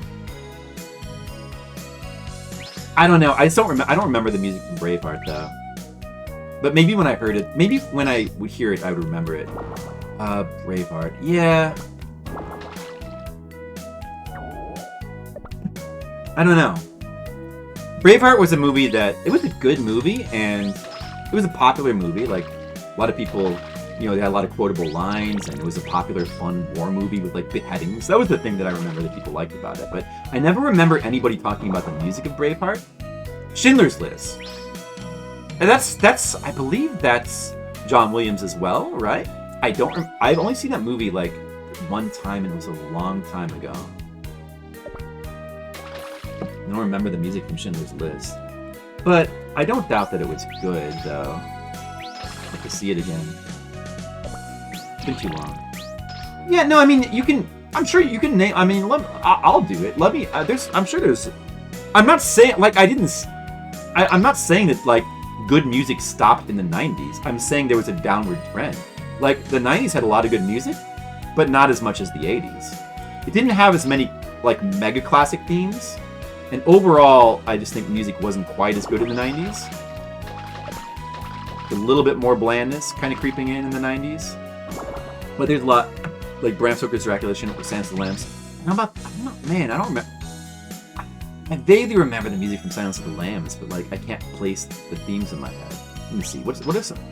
I mean, Matrix would be one that comes to mind, even though I think Matrix is kind of an overrated soundtrack, because it's more the... Well, it's more the soundtrack than the score that I think people remember from The Matrix. If the music from The Matrix is... The score from music from The Matrix is okay. And there's like all the Tarantino movies, but the Tarantino movies like which have amazing music. There's like, what is that guy, Cameron Crowe? But those guys are more known for like soundtracks than scores. Although Tarantino's movies often have amazing scores as well. Like in particular, Pulp Fiction has an absolutely amazing musical score. Like it has amazing pieces of music that were written for the movie, I think. Unless that, I mean, maybe Tarantino just have like a way of like finding this obscure music that sounds like, but it actually came from somewhere else though. But yeah, Tarantino's kind of like it's like a hybrid. It's like a gray area kind of between soundtrack and score. Did Pulp Fiction have original music? I feel like it did. I feel like there was some really cool, like some of like the kind of like the music that played in the credits and like the funky like surfing music, and I think it did. But maybe that music all came from someplace. I mean, I have the soundtrack. And there's some really cool pieces of music on it. That I don't know if they're original to that movie or not, though. So I don't know. Yeah, I kind of hesitate. Well, I'm second guessing myself a little bit. Let's see. What else? Triumphant return of the orchestral scores. A's of electronica. I mean, but 80s also has like. I mean, there's a lot of electronica in the 80s, and that's kind of good because like a lot of that music is really good. There's so much melody-focused stuff, and like there's 80s is like the era of John Carpenter. All of John Carpenter's best stuff is in the 80s, and like that stuff's all amazing. Like the Halloween score is like one of the best horror movie scores of all time. Another really good electronic one that's not Carpenter is this theme from Phantasm. Like it seems like all the best, not all of them, a lot of the really best horror themes are from the 80s. And then non-horror, but the Escape from New York has like a really memorable, amazing theme. All the John Carpenter stuff from the 80s is amazing. But that's all electronica. There's a lot of really good electronica. But there's also, 80s also has like some of the best orchestrated stuff of all time too. Just from John Williams alone. And then there's other really good, there's other good orchestrated stuff in, besides just John Williams. Like I think, trying to think. I think there's some good Leonard Roseman stuff, and I mean, I love the score to the Bashki Lord of the Rings. I love, that's an amazing score, but that might be 70s. I think it's early 80s, but that might be 70s. Before Christmas. That's true. That's still like high quality Elfman. That's one of the last really good. I feel like that's one of the last classic soundtracks he had. He did Corpse Bride after Nightmare Before Christmas. Corpse Bride has some good music, but it's not at the same level. I only have, oh man, I only have 3 lives here. Oh well.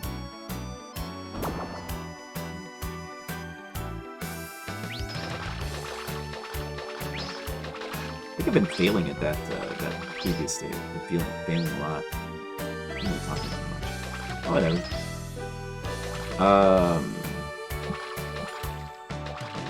Okay, what else is good in the 90s? There's definitely other good orchestrated stuff in the 80s.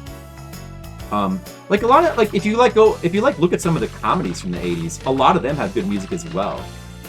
When I rewatched like Revenge of the Nerds, it's shocking like how good just the score is in that movie. Like a lot of comedies have good music, like stuff like Animal House and I mean Ghostbusters. Look at I forget who did that, the score for Ghostbusters. But that's like that movie has an extremely good score, extremely good, and that's like orchestrated. That's not electronic. Well, actually, I think it's a mix. It's a mix of, well, actually, there's like, I think there is electronic stuff in it, but there's also like some, like the main theme of the Ghostbusters, the orchestrated one. That's like da da da da da da da da da da. That's a classic theme music that honestly, like right there, comedies in the 80s had better music than the 90s. Let's just say that, just like blanket statement. Comedies in the 80s had better, like look at all the classic comedy things. 90s, yeah, maybe 90s. I don't know. Home Alone, I partially rewatched that recently because it was like on TV. It seemed like it had pretty, like something like Home Alone. Okay, I like the music in Home Alone, but it's not that good. Like, it's a little bit forgettable. It's not up to the same standards as something like the Ghostbusters. Or the Goonies. Like, classic kids movie. Ghostbusters, the Goonies. I haven't seen Stripes in a while, but I feel like Stripes had a pretty recognizable, memorable theme music to it. Blasphemy? What? Home Alone? X-Files? Oh yeah. There is still some really good... X-Files is a classic. I don't know about the show's score, because I never watched it, but at least the theme song is classic. Absolutely. Somewhere in my memory is now staple... That's one of John Williams' best. Home Alone is one of his best over Raiders of the Lost Ark. Over... Yeah. I'm not making you mad at all. Am I in ways? You don't care that I'm like arguing with you, right? Just checking. Everybody's very sensitive these days, and I don't think you care, but I'm just gonna make sure. Like over Indiana Jones, Back to the Future, and Raiders of the Lost Ark, you put Home Alone above those?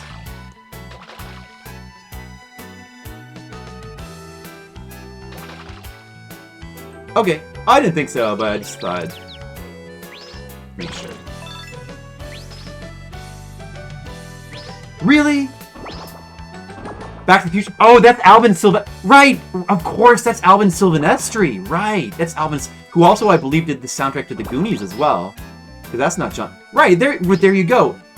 So yeah, it's not. There's a lot of really good orchestrated stuff from the '80s. Oh, I guess Goonies is a mix of electronic. There's definitely electronic stuff in the Goonies, but there's orchestrated stuff as well. That's a mix as well. Actually, there's a lot of the really good soundtracks are kind of mixes of electronic stuff and orchestrated stuff, I think.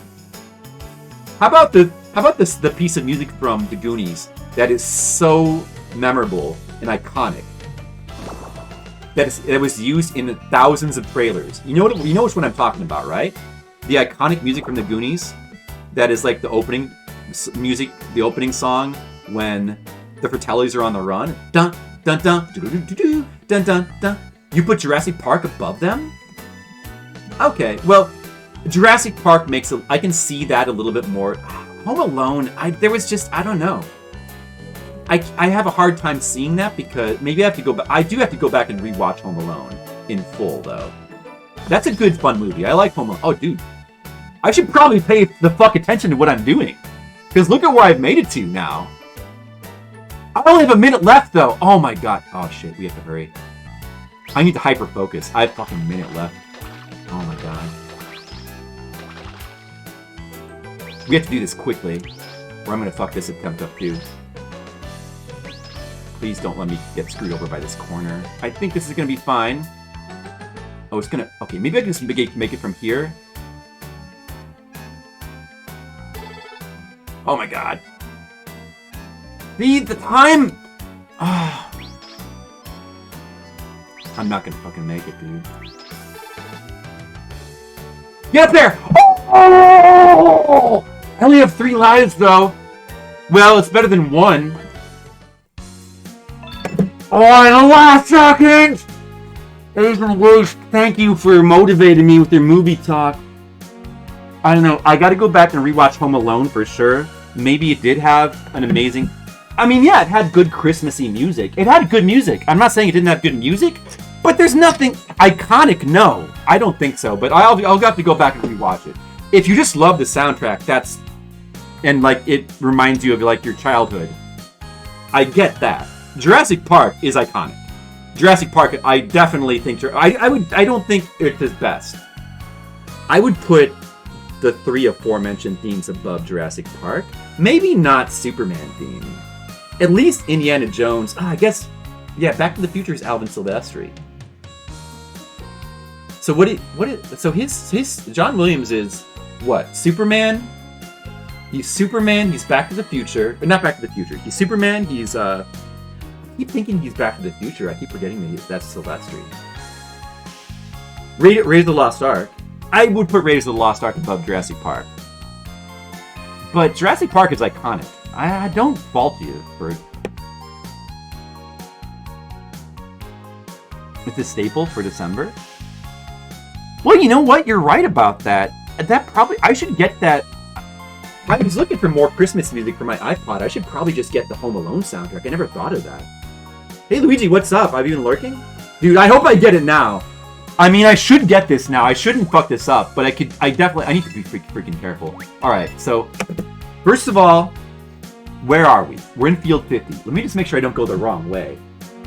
We don't want to go to field 44. Is that 44? If we go to 44, or I'm sorry, no, this goes to, there's 2 doors. One goes to 30, and one goes to 51. So I'm pretty sure we need the harder door here. The easy door goes to 30. If we take the easy door here, we're fucked. But it's a higher door. I'm 99.999% sure that the higher door is more. Oh, also there's a 1-up down here. We should definitely get that. And we should definitely not die trying to get this shit. Well, let me just make sure I do this the absolute safest way possible. Even though it's not hard, I should just be able to big swing. No! Safe! Umihara, stop bouncing so much! Oh my god. I need to get the hook a little bit lower. There. There's absolutely no way I should die getting this 1-up now. Absolutely no way. Oh, one way I could have died is when I was falling there. If I had hooked the 1-up by mistake, I would have died, and that would have been very sad. Alright, from here, there's really no ultimate safe way to do this, but probably my best bet is swing across like that. That's probably the best bet there. Rather than try to go up over the corner. Okay, this is a little bit dicey here, but it's not... It shouldn't be a big problem. We want to go back to the... Wait, actually, where do we want to go from here? I think we have to go up on the left side. Put the hook here. Okay, just for safety. We have to make a little jump here. It's going to do that. And we'll just go back over like that. Alright. That was a good talk. I'm going to have to focus on what I'm doing. We need to... This has got to end today. Oh, Hook has a... Oh, yeah, Hook... That's John Williams, right? Ah, I love the Hook score. The Hook score is really... Dude, you nailed it with that one. I love Hook. That's 90s, too. That's a really good one. But 80s is still better. Star Wars is actually 70s. I mean, 70s has got some really strong stuff, too. 70s has, like, the Alien soundtrack. Alien is one of my favorite soundtracks of all time. And that's not... That's that other composer, Jerry Goldsmith, who people don't talk about, but he did some amazing stuff in the 70s, and I think still in the 80s. I think he might have done the soundtrack for Aliens as well, which is... The soundtrack to Aliens references Alien 1 a lot, but it's a really good score in its own right. Private Ryan, I don't remember the music. Jurassic Park. Jaws, of course, but that's 80s. That's classic. Oh, so those are just... Well, those are the... Yeah, those are some of the classic... Like Jaws. Yeah, those are... I don't... Well, the last two I don't really recall. Hook is amazing. You know, so big on movie soundtracks. I don't remember it like in The Burbs. Did you watch a lot of movies in the 80s, Luigi? I feel like if you're younger... Jerry Goldman. Oh. Maybe you're just like not a... Maybe you just like... You're like Skittles and you're just not a soundtrack person. But I feel like... I don't know... I don't know how old you are. I feel like younger people who grew up with movies that all had bland music don't give a shit about movie soundtracks because they've been trained not to, because they've been trained to just think of them as all being generic. You know, that one quote that John Williams had that like destroyed the soundtrack industry. It was just like, if a soundtrack's doing its job, you shouldn't notice it. It's sad. I feel like a lot of composers have been trained to like follow those words, and a lot of movie watchers have been trained to believe in. Oh my god! Let's not waste too much time here. We do have a time limit. Okay, you know what? Focus on the level. We need to not have any accidents. We need to, just in case we make mistakes on the next level, we need to have lives to spare. Although the next level is also not hard, and I shouldn't die on it.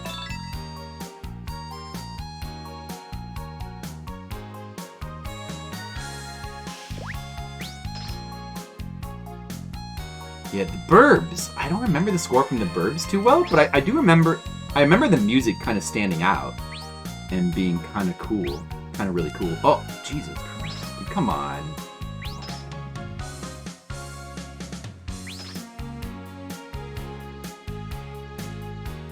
Jedi and Empire.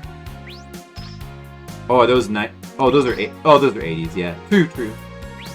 That's true, but like most of the iconic music in Star Wars comes from the first one, though. Like I'm pretty sure that the classic Star Wars theme is in there, Luke's theme is in there. I'm not 100% sure, but I'm pretty sure that the Imperial March is in Star Wars. Like most of the classic music is in. I mean, of course, there's original music in Empire and Jedi that's also really good, including like the Emperor's theme from Jedi, but the bulk of the really iconic music comes from Star Wars 1.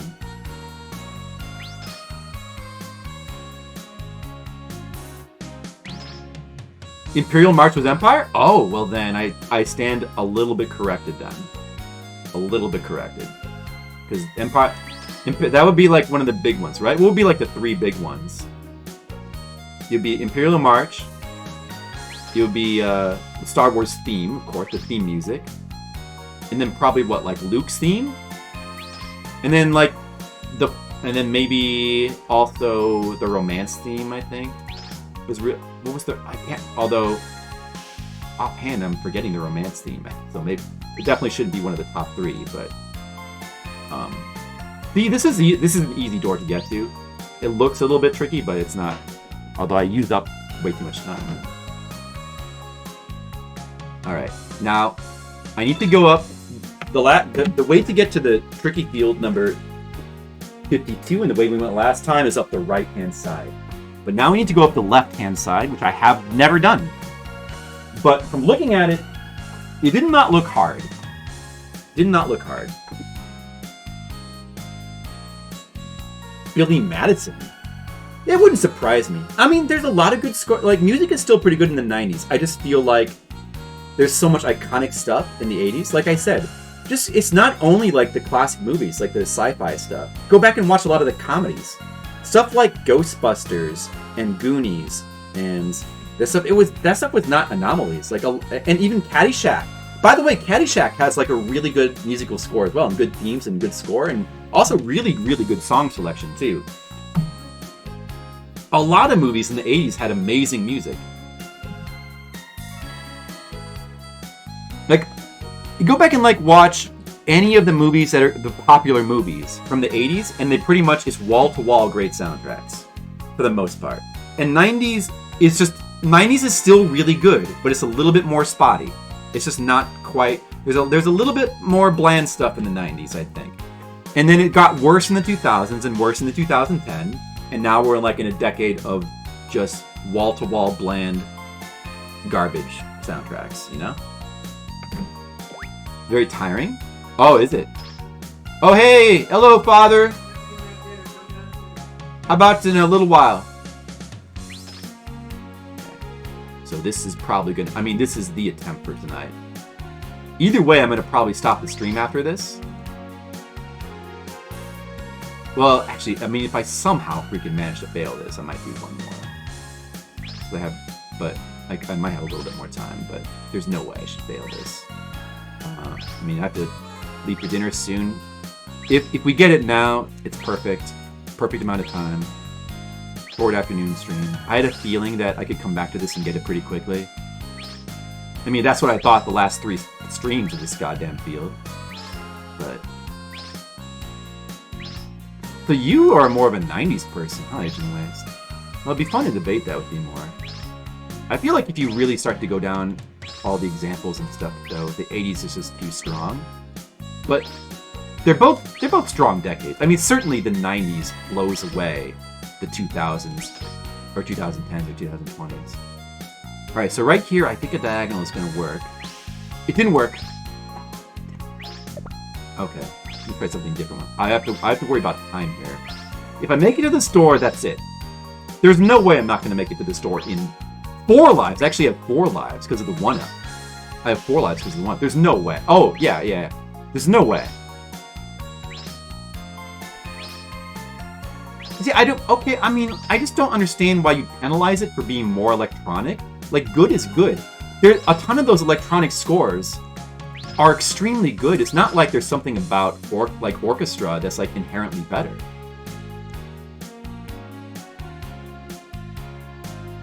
I mean, Terminator, a lot of, like, iconic movie scores are electronic. There's nothing wrong with that. Terminator is, like, all electronic music. Is that, like, not... Does that make it a lesser soundtrack? No, dude. It's, like, still, like, an absolute classic... What about Total Recall? Oh, Total Recall and RoboCop. Those both have really iconic... I think Are those actually... Those are orchestrated, too, I think. And I think those are both 90s. I think RoboCop might have been early 90s. Oh, dude, this part's freaking cool, dude. Oh, dude, no. Oh, I can kind of do this trick, though. Wait.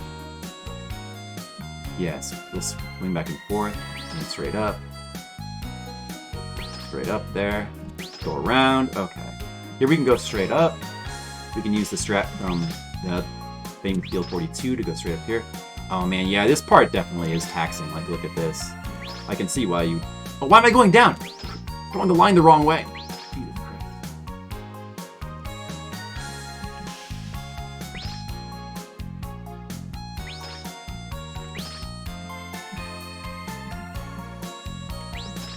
Oh, knew I could get that there. Oh man, look at this shit. This actually is a little bit trickier than I was giving it credit for. To be honest. And I'm running out of time here. Time is the big consideration here. Oh no! Dude, time is a factor. I might lose this life. But I'm still not worried because we have 3 more. And this shouldn't be that hard. But man, this actually is pretty tricky. It is pretty tricky. Wait, should I just be trying to land on the ice there, maybe?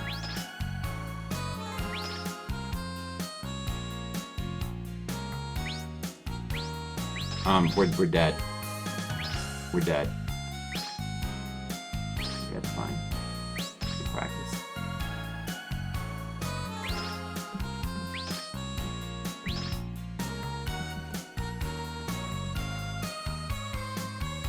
See, here it's just better to go over to the side because it's faster.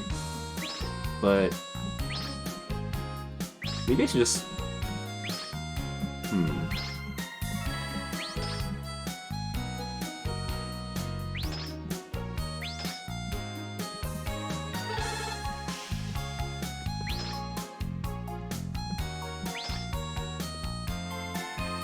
Maybe I can still do it.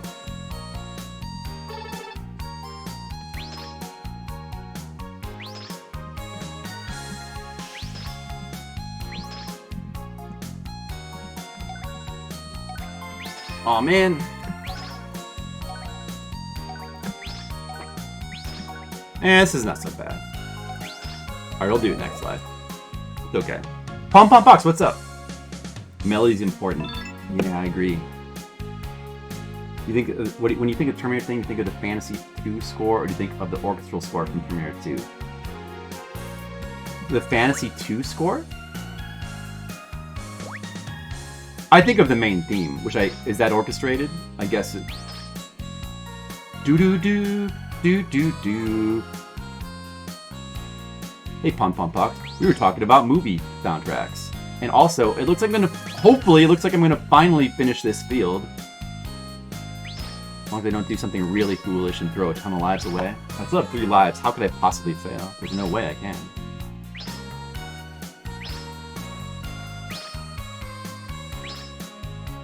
Like, what are you trying to say, though?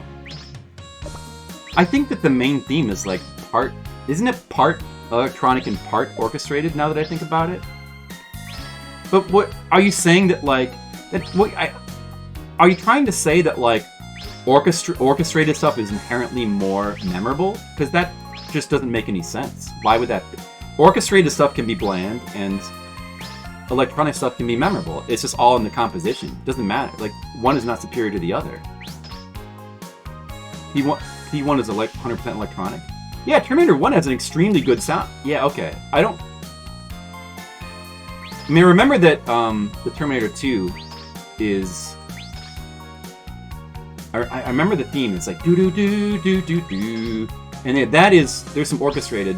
Like the instruments there are orchestrated, but then there's also like the and that's electronic. So it's like mixed, right? It's like a hybrid. But you know, the Terminator 1 score, I don't remember as well.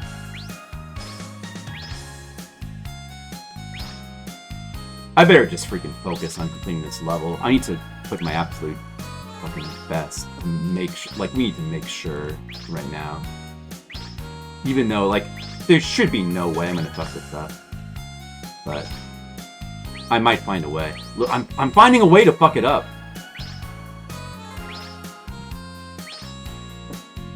Let me just freaking... I need to focus.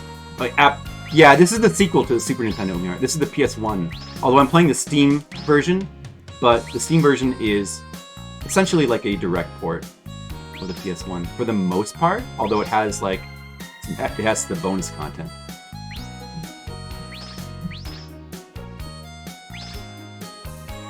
From the other releases.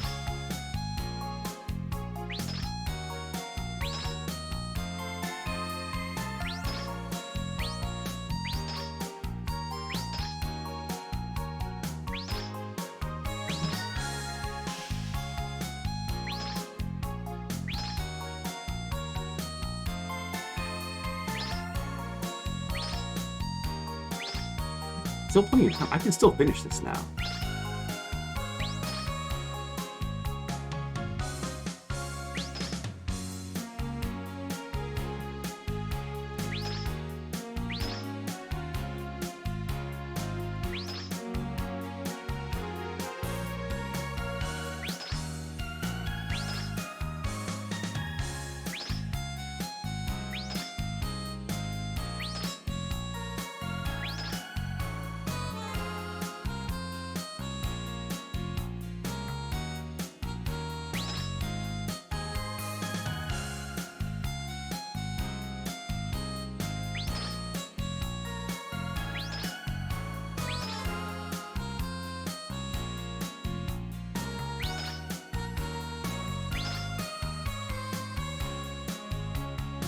Man, this is a pretty taxing level, isn't it? This is taxing.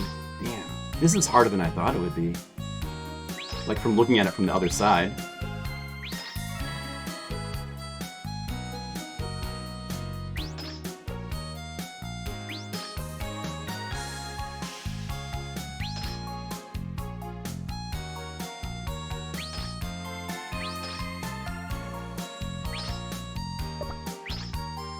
Please let me be almost to the end. How much more is there?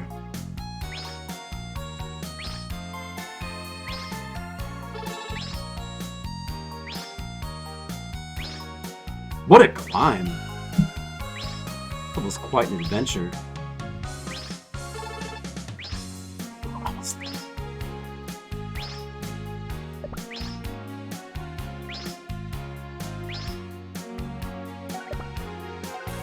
Oh! Come on! Oh! I had 2 more lives. I mean, I had 3 more lives. It was gonna be fine if we died, but... Thank God. Oh. Thank God. We did it. We completed... Dude, what a climb. That was actually a really cool level. It's too bad you have to go through the freaking monstrous Field 42 to, like, get a chance to try that. But what a climb. That was actually really fun. Thank God. Thank God we're done with Field 42. We're done with Field 42. We fully finished it. Okay, let's just play the game out now. Where am I? 47? Oh! We can have an attempt at, Field 56 now with our, like, 3 remaining lives, if we can get there. Oh, yeah, this field. I haven't done this in I remember this one being pretty hard. Let's have a good attempt at it. Cannot match the nuance of a real person. Yeah, I just disagree with that. It can match the nuance. The nuance isn't coming from a real person. Or I guess, no, it is let me say it another way. The nuance is coming... All the nuance you're getting from electronic... Whether a piece of music, whether it's electronic or... Is there spikes there? Whether it's electronic or... Oh... Electronic or rather, the nuance is coming from the composition. It's not coming from like the way the song is played. You objectively disagree? What does it mean to objectively disagree? As opposed... No, you don't. You're subjectively disagreeing. There's no such thing as objectively disagreeing. Unless you just mean that it's an objective fact that you disagree.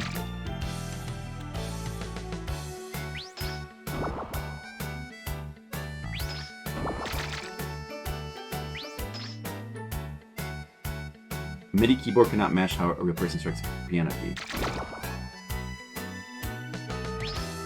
Oh, you just mean that... Just say that you disagree then. I know that you just, like... Okay, so...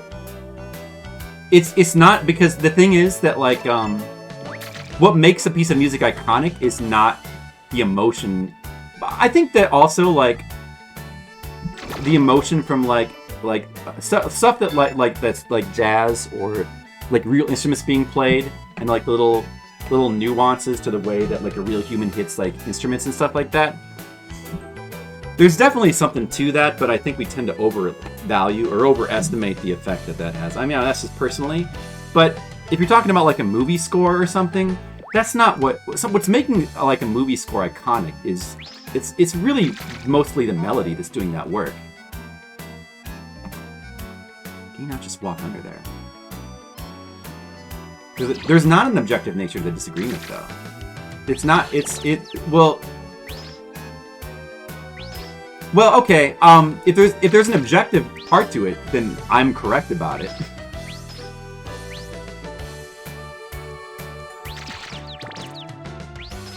I think that melody's important. How can it be objective? You're saying that your opinion about what is the important part about what makes a music iconic, that's an objective fact that you measured. You can measure that in a laboratory. You can measure in a laboratory.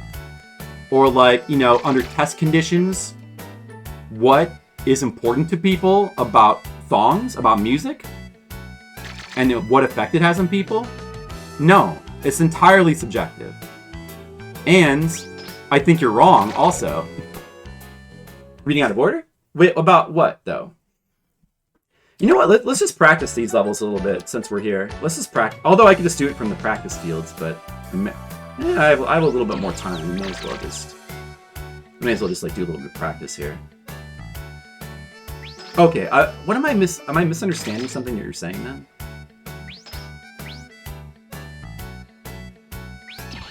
What's the objective part? MIDI keyboards objectively cannot emulate the pressure and urgency of human computing. Right, but I'm saying that that's irrelevant though. That's irrelevant to like whether a piece of music is iconic or not. Some of the most iconic theme musics of all time are electronic. Halloween. The Halloween theme is arguably the most iconic. Okay. Well, there's no part to like objectively disagree with though. Delivery is important. How important delivery is to whether something is iconic is something that can be argued about, but I would argue it's not important at all. I would argue that like I don't know like what's a piece of theme music where it's noticeable that it's being played on like a hand instrument and there's like an emotional component to it that you can only get from like doing it by hand, because like orchestrated stuff is usually done pretty. Like it's not, you know what I mean? Like it's not like I feel like that component is usually not very strong to it. Terminator 2? I don't know what you're talking about though. With Terminator 2. But there's no like the fact that it's being played by humans is irrelevant. Like Terminator 2 could be played like the real instruments. There's no like that in the first place. That matters. That's only really noticeable for the most part. It's not as noticeable in like orchestras because you're not hearing like a single person play the instrument. Like a single person's like little. You're hearing the composition of the composer John Williams is played, and those people, the people who are playing the composition, are they playing the composition because that's their job, right? One person is not freestyling. So you don't even get that component, really. You know what I'm talking about? There's no emotional, like, the fact that, like, that could be played by AI. And you wouldn't notice the difference. The theme, like, with the same instruments. Like, assuming that AI could, which I'm sure that they're going to be able to do. Probably can do that now. Have AI just, like, play real instruments and, like, that are composed by a human, right? You wouldn't notice the difference. Because there's no room for, like, there's no room for expression in an orchestra. Obviously, you not see the flute dude at Game Awards. That's somebody's interpretation of a piece of music. That's not the theme music from the movie, though. The theme music from the movie that people remember is not a flute guy. Where's the flute music from Terminator 2? The theme that people remember is the theme from the opening credits. That has nothing to do with anything, the flute guy. I didn't see it, so I don't know what you're talking about. But if it's just like a flute guy just playing the theme, that has nothing to do with anything. What part do you disagree with, though? The individual lead share is important? Okay, well that's still subjective. That's entirely subjective. So you're talking about how important it is subjective. It can't be measured easily. I mean, it's fine to disagree with it. I kind of don't get that argument, though. But it's fine to disagree with it, but also entirely subjective. Yeah, okay. It's just that one part with the Crusher conveyor belt, but, like, this field is not that big of a deal. Not that big of a deal. There's some parts you can screw up. That's why lead shares are carefully selected. Aren't lead shares... Isn't that also because that, like, they lead the rest of the orchestra? So, that's not why they're selected. That's not at all why they're carefully selected because, like, they have to be in... Everyone else is following them, so they're the most important part. It has nothing to do with, like, expression. They're not like individually expressing themselves. They're following the sheet music. There's no interpretation there. Refuting on whether or not there's a human element in orchestra? It's not because you're misunderstanding my statement. My statement is not that there's zero. My statement is not that there's zero, so you're not refuting it. If my statement was that there is zero expression, then you'd be refuting it. But it's not. So you're refuting a straw man point. My point, maybe I'm not being clear. What I'm saying is there's very little room. There probably is a little bit of room for, like, maybe for the lead chair to, like, influence that in the way that they play, although I don't think it works that way. Also, like, orchestras aren't like a cartoon where, like, if the lead guy goes off the rails, everybody else does too. I mean, the cartoon is like a conductor is different because a conductor is more. We're talking about like it, but still, like, I'm saying there's very little room there, but maybe there's a little bit of room, maybe, and also smaller orchestras there might be more room. Like the size, the less people that are playing, the more room there is probably for like individual expression. So like when you get down to one person. Then you can have, like, playing a piano. You can have... But that's... And there probably are musical, like, classic, iconic musical scores. I can't think of any, but there probably are some. I did it, Neo Prism, I did it. I just did it, you just missed it.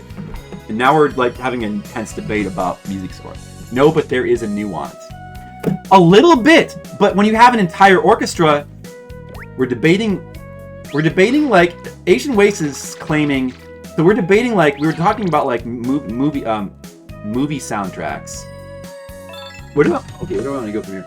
I don't want to go to Field 0, so we don't want to take this door. That goes to Field 0, right? Oh, it's this guy, yeah. Wait, I can just latch onto him, right? I just need to get to the door. The door on the top. But, yeah, I think we want to actually... We don't want to just ride him, or do we? Maybe we want to just ride this guy? Can we ride this guy up there?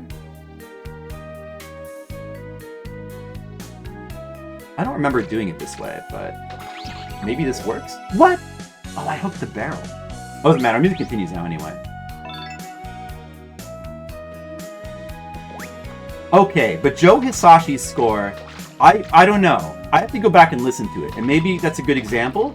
But I still feel like the elements of Joe Hisashi's score that are that feel the most emotional. So okay, so Asian Waste's point is that he thinks that orchestrated music is better, or I don't know. What is your point again? That orchestrated music is better than synthesized music because there's orchestrated, it's played by humans, and there's like an emotional component to how they score it, and it's not just played by machines, which I think is bullshit. Well, our original discussion was about like what are the best soundtracks, like the best movie soundtracks.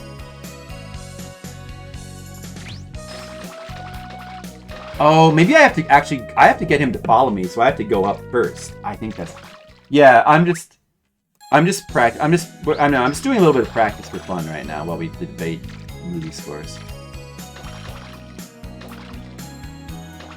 Okay, so I mean, all right. So let's Asian Waste. Let's just go back and like, can we nail down what are we debating right now? What are we debating? Like in regards to, are we debating like, are you saying that orchestrated scores are just better? Is your point that they're better than synthesized scores? Not more iconic, but just simply better.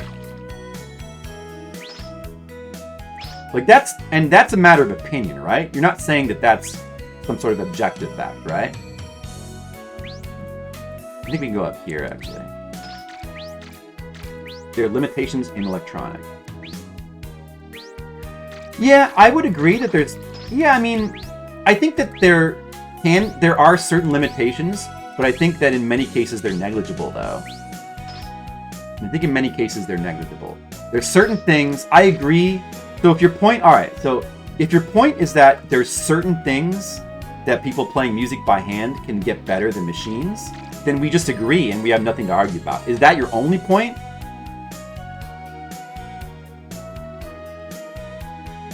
So, if that's your point, all right. So, like, if that's your point, that doesn't necessarily mean even if there is certain things that, like, certain advantages that music played by hand has, it follows a set path. Yeah, because like the way does he? Because it seems like the way I remember going up here is going up here first, and then. It seems like he follows you up here. I don't know. Walk in that door? No, because I want to. Since I'm here, I want to try to practice field 56 through 58. Although I could just do it. Yeah, I mean, there's really. I don't know. I'm just playing. I'm just doing these for fun right now.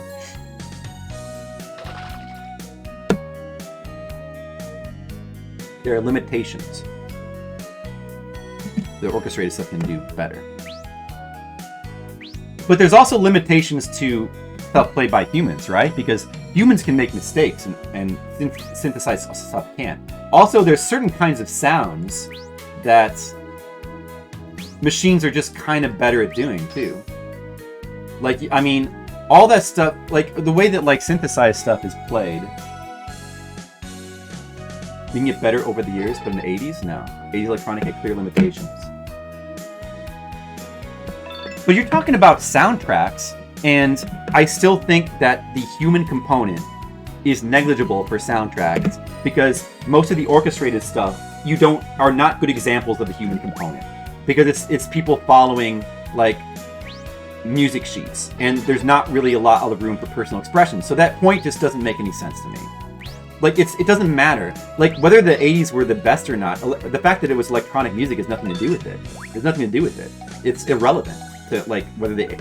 It entirely has to do with like how good. Like that's just a bad way to look at it.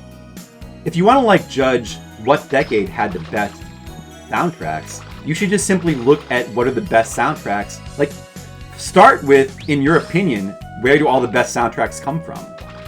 And to that question, whether they're like electronic stuff or not is irrelevant. Like, and having that bias is just going to kind of cloud your judgment too. If you've like already decided, well, electronic stuff, synthesized stuff is better because, you know, people can express emotions through music and machines can't. Like all that's doing is like kind of just creating a bias where there's really no need to have one, I think. Because, like, again, look at some of the most iconic soundtracks of all time. Some of the most iconic stuff is electronic. You know, John Carpenter stuff. Halloween is one of the best soundtracks of all time. You know? Phantasm is one of the best horror soundtracks of all time. A lot of extremely good soundtracks. If they're not like fully electronic, use a lot of electronic. Halloween is okay? No. Well, I mean, fine, but like, I think you're a minority opinion on that. I think that's a minority opinion. But okay, so you're not a big fan of Halloween. Is that maybe you only think it's maybe you think it's only okay because you have a bias against electronic music. You think that might be possible? I don't know. I mean, Halloween is I think it's a godly piece of music. I mean, I don't know. I mean, what are some of the best? Are you like are your picks for like the best horror soundtracks like all? Maybe you just prefer orchestra stuff. Like, that's fine if you just prefer orchestra stuff. It was merely okay. I mean, that's your opinion. That's fine. But maybe you just have a bias towards orchestra stuff. And the whole thing about, like, it has a human component, so that makes it, you know, better music objectively, is just like a way of kind of like trying to back that up. Or make it feel more objective when it's not really objective.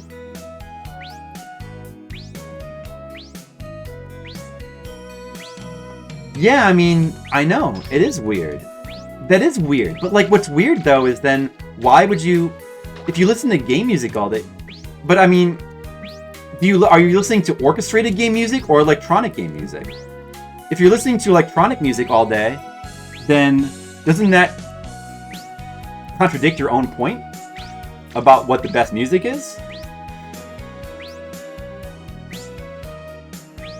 Well, doesn't that contradict your own point?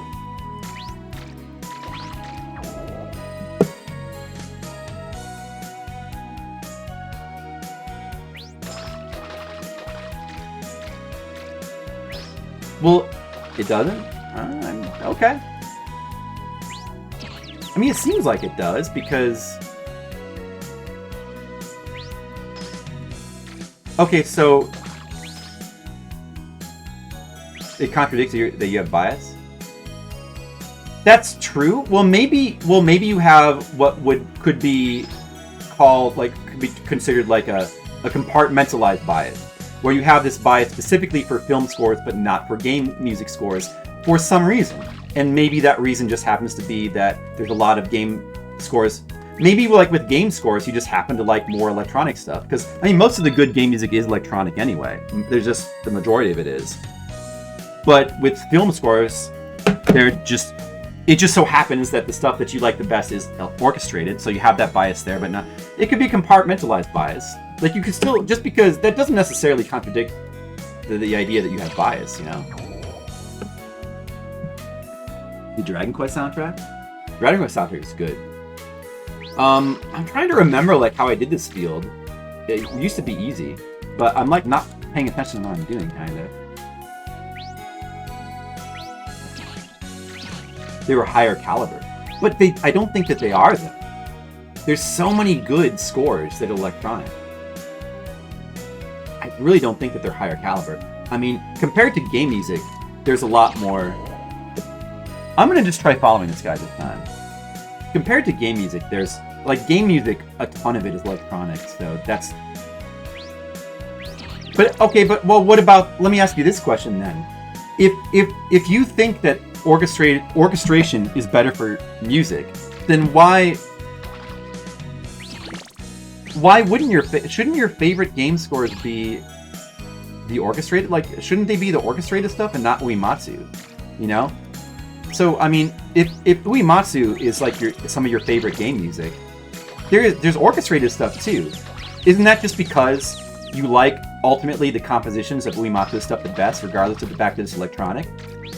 And in the end, it comes down to like what you like best doesn't necessarily have anything to do with what's orchestrated or what's electronic, but it's just what has the best compositions.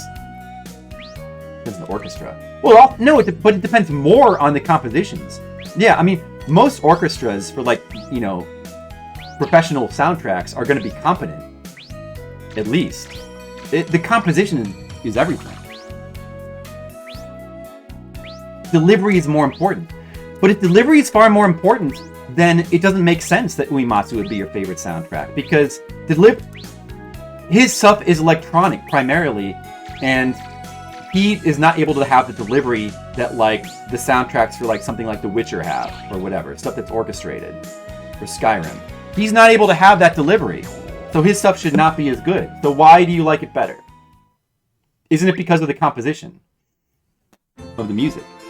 Oop, which did I click on? His electronic delivery. Aren't you just... it sounds like you're using the word delivery just to mean composition now.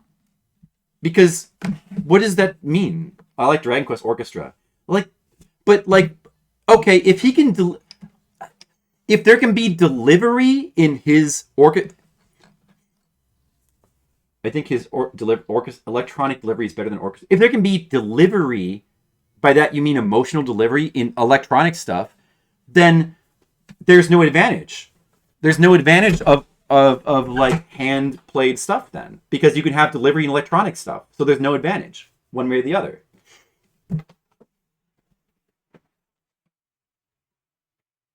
You like the orchestra better than the Sugiyama's electronic? Yeah, well, I mean, it does depend on how the orchestrated stuff is done. But to me, I wouldn't say delivery. It has nothing to do with like delivery to me. It's all about composition.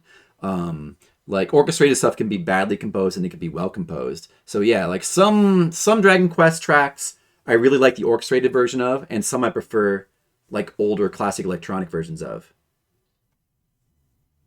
You concur, Neoprism? Dude, I gotta get going, I think. Okay. You concur with me, though? At all?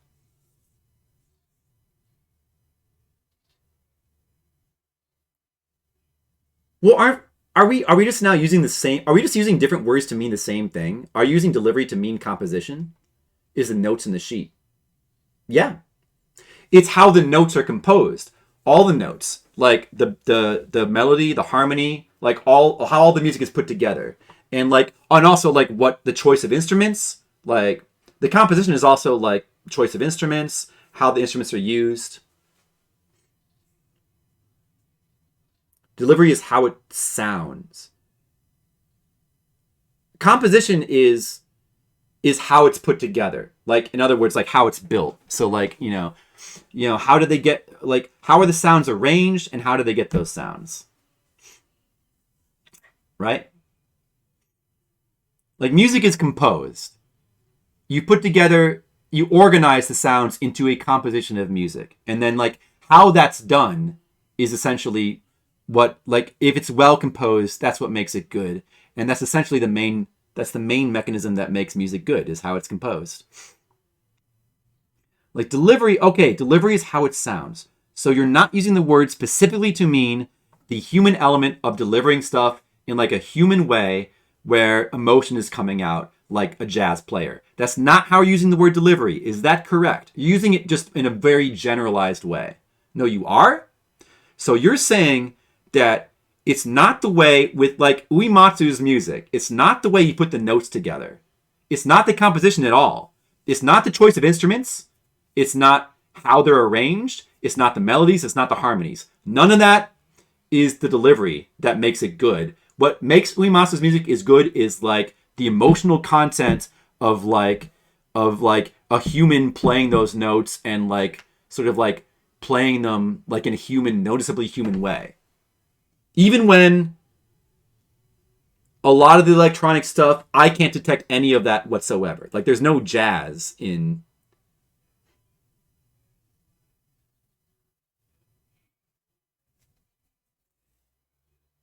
I can only prefer orchestral.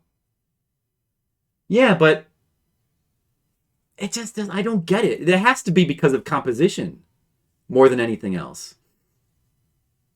They're better regarded. Yeah, well, I mean that's not surprising. I think a lot of people probably have a bias towards orchestrated stuff, but I think they don't have I don't think it's for the same reason that you have a bias towards it, if indeed you do have a bias towards it. But I think the reason I think people generally are biased towards orchestrated stuff because of how it sounds, because it sounds fancy, and it just sounds highbrow and it sounds fancy. It does have, and it sounds very nice. Like it's very pleasant, and it typically it emits like a good lush feeling. But orchestrated stuff, people also love pop music as well. The most popular music is not necessarily orchestrated stuff. I think that maybe with like Dragon Quest in general, they prefer the orchestrated stuff. A lot of the more recent with the orchestrated stuff, a lot of the more recent electronic stuff is like it's just not very good, I think. A lot of his more recent compositions aren't as good as the earlier ones. You think Uemasa doesn't do orchestra as well? He just did with electronic? Yeah, maybe. I might agree with that. But that's still for compositional reasons. It has nothing to do with like emotional delivery. It's still like a little bit weird. Okay, so like emotional delivery can also come from, depending on what you mean by that. Because if you're talking in terms of like how a human, like emotional delivery that comes from like a human playing an instrument that can't come from electronics, it sounds like you're specifically talking about a human playing a piano. And because they're not playing every single note perfectly in time so in other words, you're talking about specifically humans not playing perfectly in time, which people interpret like emotion coming from that, right? That sounds like what you're talking about, because there's nothing else you could be talking about. But with the term emotional delivery, you could also just be talking about emotion that comes from composition, because how music is...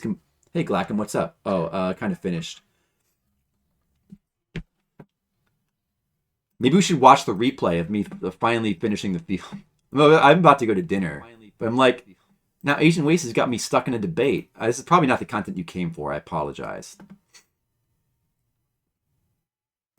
Dude, let's watch the video of me completing the field for the third time finally for the people that just got here. It's gonna be better than my playing right now, anyway. The synth does a poor job emulating how hard a human strikes a key on a piano. Exactly. But also, so what you're talking about... Wait a second. Like how hard it strikes it? No, it can emulate... It does a perfectly good job of doing that. It's me again. You can have... That can be programmed. Like how hard a key... Wait, that's not even true, though. If you're talking about, like, delays in notes being struck, or like notes being hit imperfectly, that's one thing. Even that can be mimicked, but that's hard to mimic. But like how hard a key is struck can be mimicked. The nuance is different. It's in your head. It can be mimicked. I think that's just in your head. After having finished it twice. It's not perfect. It's probably close enough. Now we're gonna get... I mean, how much emotional content is really coming from like, on one particular note, they hit the key harder. Yeah, I grant you, that might have some emotional content. But if you just program the synthesizer to do it like 70% harder, it's going to basically be the same thing. The only difference is going to be in your head, it's a machine. So you don't get the same vibe, right? I feel like that's psychological. Why do we sell pianos and piano tuners? Because people like art, and people want to be artists, and it's artistic expression. I mean, but we also, like, computers have also, like, taken over a lot of the field, too. And the reason why computers have taken over, like, music, electronic stuff, is because really good music music that is just as good can come from computers as it can come from, like, people. Oh. And that's not to say, like, people should still make music. They should, because it's art, and it's a means of expression. And, like, computers shouldn't take over everything. But let's be honest, they can be just as good as people. They can make music that is just as good as like what people can make. And that's just the fact. It's not really a fact. It's subjective, but I think it's hard to argue with. The Terminator thing, Like, no, I can't, because we're going to get DMC. I can't listen to that. But I'm not going to agree. Oh, this is my favorite part. Hey, okay, where's the part where I completed the field? Sorry, I got distracted again. Oh yeah, it's right here. It's here. Okay. First, let's watch. Here, let's just watch the playthrough. Let's go back to the beginning of the playthrough. Kind of really. Well, actually, Alien. It's not. Oh, also there's. I'm not gonna fucking make it. Let's go back to here. That is so memorable and iconic. Still talking about the same thing.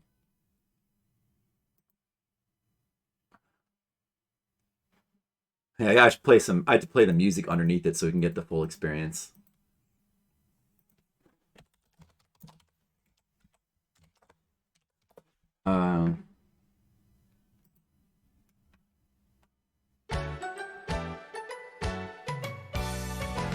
There you go. Listen to how are they doing the strings at the end. Okay, so, I mean, this is a subjective difference, maybe, because to me, I've never noticed that, and if I go back and listen to it now, it's probably going to have zero emotional content for me. I know myself, and this is what I think. I think to me that doesn't matter. Like, I know what you're talking about. I can feel that. I understand the point you're trying to make about humans being able to, like, deliver, like, the way they play something, the notes they don't play, the little delays. But I'll give it a shot. But I don't think that's going to work. I don't think I'm going to notice. I think what's going to happen is I'm going to go back and listen to it, and I'm not going to be able to... What two notes? If you don't point them out, I probably won't be able to tell. That's what I think. That's what I honestly think. But, you know what? Don't tell me what notes. I'll just listen to the song and see if I can tell which two notes have been hit harder. Because I don't think I'm going to be able to tell. But... I just don't think that this has anything to do with, like, what decades have the best soundtracks. There's nothing to do with it. Like, soundtracks... This is, like, one really specific example. Like, soundtracks, you don't get this kind of... Like, this isn't... What makes a soundtrack iconic is it's primarily if it has, like, a really... If it's memorable. And that has a lot to do with... It has more to do with melody than anything else. Like, melody is, like, the key thing. Like, iconic melodies, like, and also harmony, and just composition of the music in general. But the most iconic songs are the ones that are really memorable and fit the thing so well that you can't... I just think delivery makes no difference. And the fact that delivery makes almost negligible difference to whether we like music or not, to whether we like soundtracks, is why so many of the iconic soundtracks...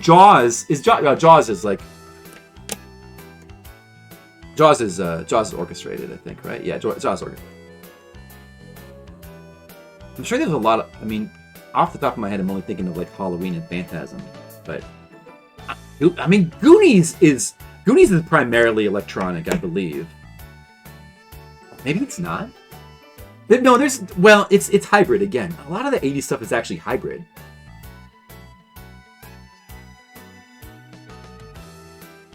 Yeah, but you know what you can do? You can have a hack. You can have a competent hack play the Indiana Jones theme song.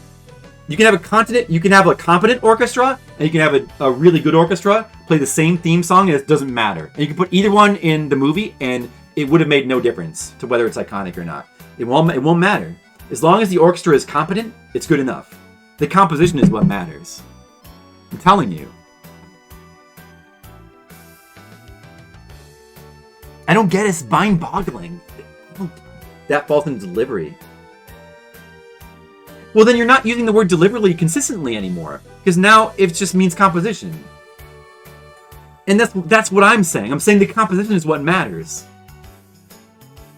And it could be delivered by a competent orchestra delivering a piece of music. It's really essentially no different from a... I completed it. Did you see that, Blackham? It's no different from electronic, from like a computer. A computer is programmed by a human. That's not even really that different from an orchestra. An orchestra, like a bunch of humans playing sheet music, is essentially the same thing as like a computer playing, because the computer's just playing sheet music too, and the sheet music was programmed by a person. It was still programmed by a human. It's exactly the same thing now that I think about it. There's no difference. The computer is just playing sheet music. You generally disagree. You greatly disagree? How can you disagree? Because it's just the fact. I mean, think about it. The computer is just playing sheet music.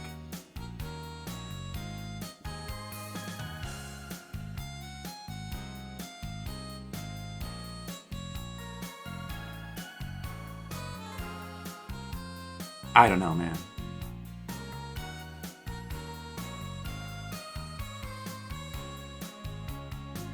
And how does it even, like, does it really, like, you love, like, a lot of your favorite game music is electronic. So clearly, electronic music can be really good to you. So, like, does that have anything to do with, like, you liking 90s stuff more? You like, it can't, the reason why you like 90s more than 80s can't be because it's electronic. If, it just doesn't make any sense. If you love, like, game music. Well, good that you're not saying that. It's good that you're not saying that. Of course not. But, so the issue is just, if you like 90s stuff better than 80s, you just like the songs better. If the 80s if all those movies had Uematsu music, if all the movies in the 90s had Uematsu music, then you would have liked that better, even despite the fact that it was all electronic. So it just comes down to, like, what songs you like better. It has nothing to do with whether it's electronic or not, right?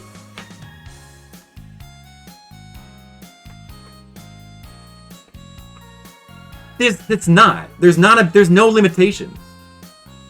Or those limitations are entirely negligible. Now, maybe there's not no limitations, but they're negligible. They're so negligible.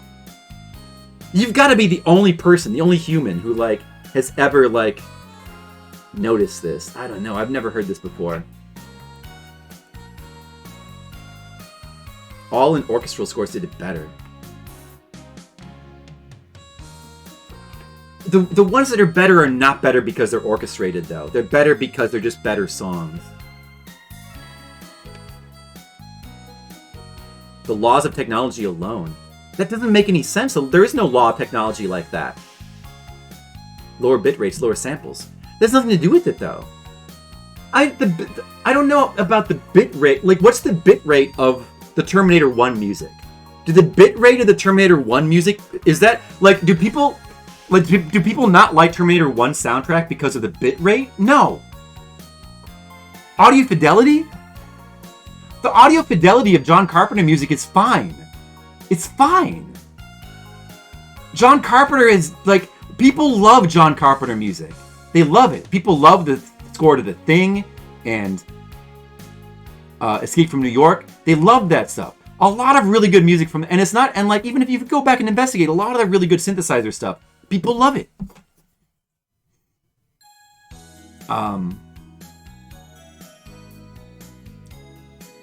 Doesn't need as much fidelity. So if it doesn't need as much, then fidelity is not important. I think the fidelity of it is not the issue. I don't even know what the fidelity of John Carpenter's music is, but it doesn't seem like it's bad. I don't even know. Like, if you go back and listen to it now, I don't say to myself, whoa, the bitrate is so low. No, I mean, I'm not an audiophile, but that just seems weird. A weird thing to say that, like, John Carpenter, it's not that it doesn't need bad fidelity. The fidelity is fine. It's fine. It's probably high fidelity. I don't know. I don't know what it is, but there's no problem with the fidelity with the music. So you're saying work with what you got? No, I'm saying, well, yeah. I'm saying that what makes a song good has essentially very, very little to do with fidelity. Well, I mean, it has a little bit to do. On extreme cases, it does, but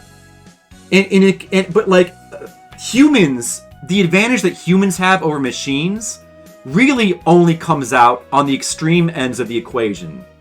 I'm saying those limitations are negligible, except in very extreme situations, like a human jazz player, a human piano player, where you can actually hear, or like freestyle singing, where you can hear the difference. You can hear, and what you're really talking about there, again, the funny thing is, you're talking about human limitations. The emotion comes from the human limitations. The emotion comes from the fact that humans play music imperfectly. It's because that when a human piano player, it's because they're not a machine. It's because they don't play the notes perfectly in sync, but there's like sort of like an emotional expression to the imperfection of them not being a machine. But that is mainly noticeable only when it's a single person doing it.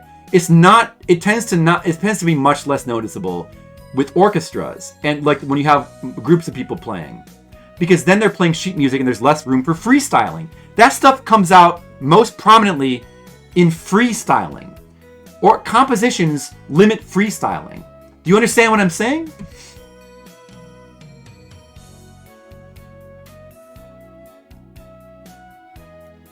Yes, it was good for a certain sound. But that has nothing to do with human versus robot. That's just simply a preference in the sounds.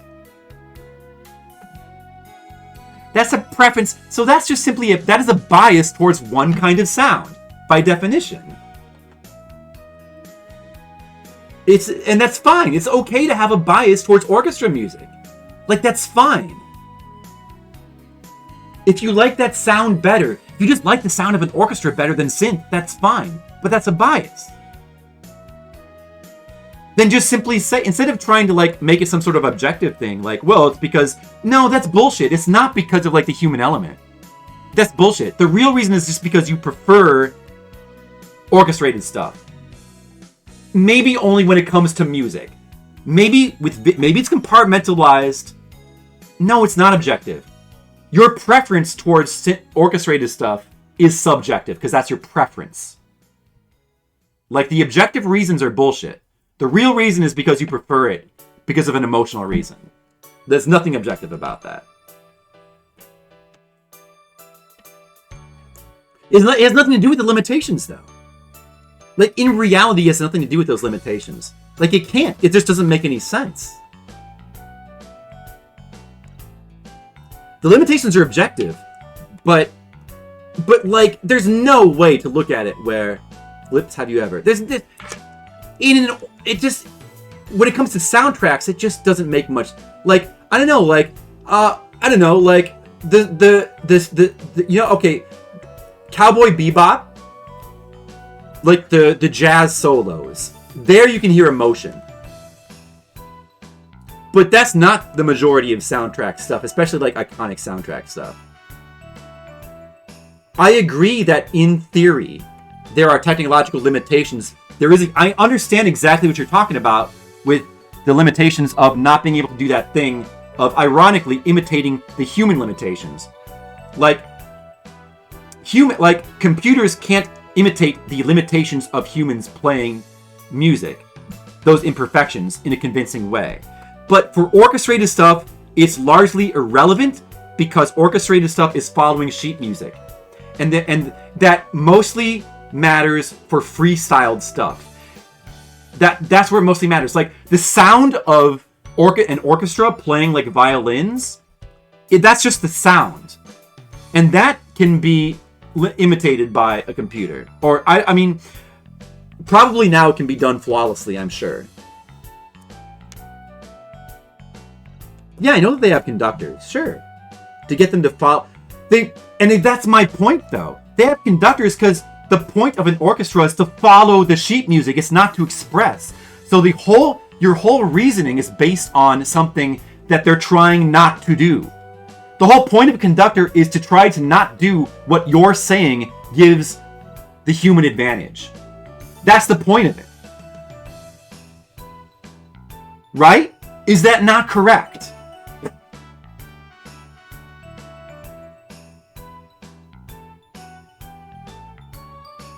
No, the point of conductor, primarily, with this, is to keep the time. To help keep the time so that everybody can see the time, so everybody can stay in the same pace and time. That's primarily, it's not to get a specific sound at all. That's not the point of conductor, that's just wrong. No, that's wrong. Let's look it up right now. That's wrong. I don't think so. Let's look it up on Wikipedia. Why I don't know. Let's look it up. I'm sure that, dude. There could be different takes on this. Let's just see what Wikipedia says for starters. Directing musical performance. It is defined as the art of directing simultaneous performance of several players to single gesture. The primary duties of the conductor are to interpret the score in a way that reflects the specific indications of that score. Set the tempo. Set the tempo is what I'm talking about. Ensure correct entries by ensemble members. Correct entries. So, interpret the score in a way that reflects the specific indications of that score. Does that mean what you're talking about? What does that mean, though, exactly?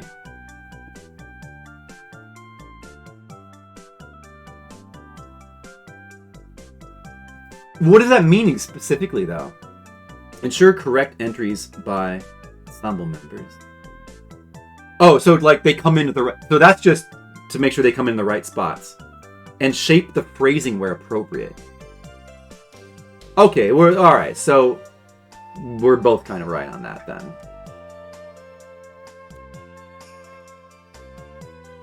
Really their vision. No, that's not... Is it though? Oh, relay their vision.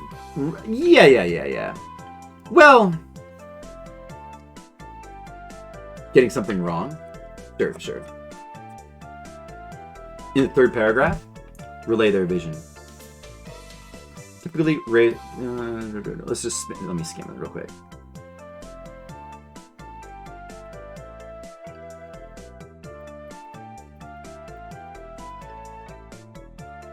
Dude, I have to go now. I have to go.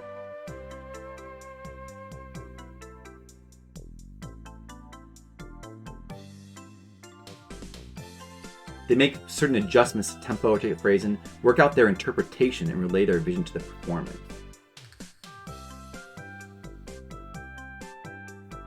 Okay, so we're both right about that. The primary job is to do both things. They do a lot. Wow, Brother's Psychic? That's amazing.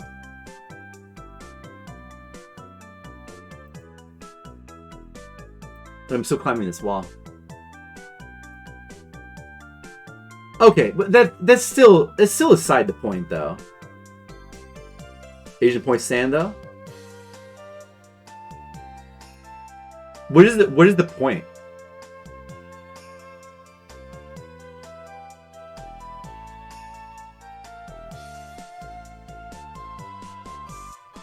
Fine-tune specific sound desired. It'll make it happen. What, that they're the architect of the sound more so than like... Well, I don't know. I still think that the composer is the primary architect. The conductor is like an interpreter, but they're not the primary architect of the sound. They're building a vision? If that's his point, I don't think that stands. I still think that the primary architect is definitely the composer. I'm not saying. I mean, you're right though that they are doing something, and there's something there. More complex and expansive mechanism than electronic, but sealing yields for better potential. Yeah, but I just don't think that has anything to do with what Gizmo. What do you guys think? I don't think that has anything to do with like what soundtracks are the most iconic or popular. I just think it has little to nothing to do with it.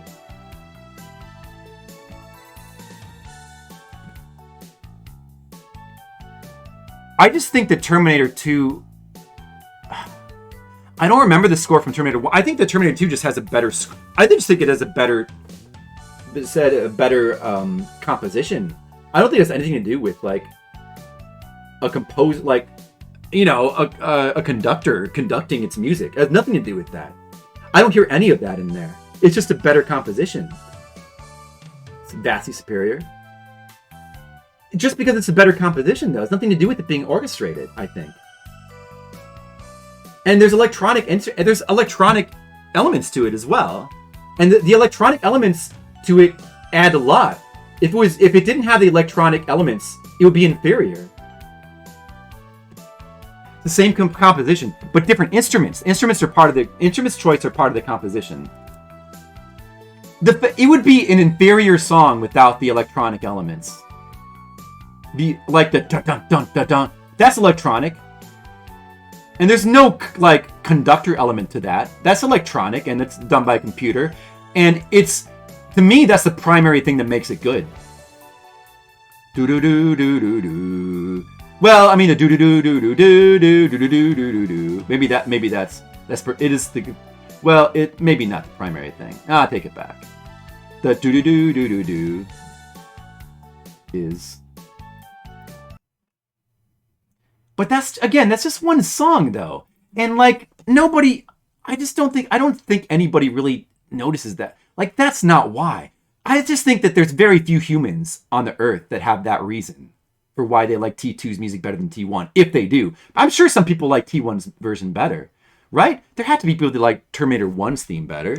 But the people who like Terminator 2, it's not because it's orchestrated. I mean, it might be, but it won't be because of the human element. It'll be just because they prefer orchestras for those people that do. It's because they prefer the sound. The vast majority. You forget Dragon Quest though, but like Dragon Quest is a bad example because Dragon Quest is not a good example of electronic game music. Like in the later ones, the ones where you have like both scores side by side. The earlier ones you don't have both scores side. Well, I mean, I guess with re-releases you do. But, I mean, personally, I think with the earlier ones, I might prefer... I don't know about the earlier ones, because I haven't really... But, like, the earlier ones, like, in-game, you mainly hear the electronic stuff, right?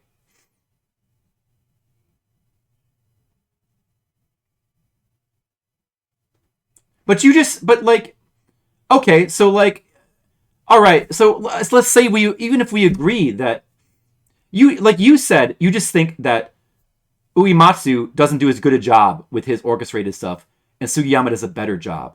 So that doesn't mean anything then. It doesn't mean anything towards your point. So it just comes down to one, like, with Uematsu's stuff, that you like the electronic stuff better. So the fact that Dragon Quest stuff, that doesn't mean anything. Like, the fact that Dragon Quest, you think the orchestrated stuff is better, that's just because Sugiyama's better with the orchestrated stuff in that case. It's not because you like, you like the one that is done better.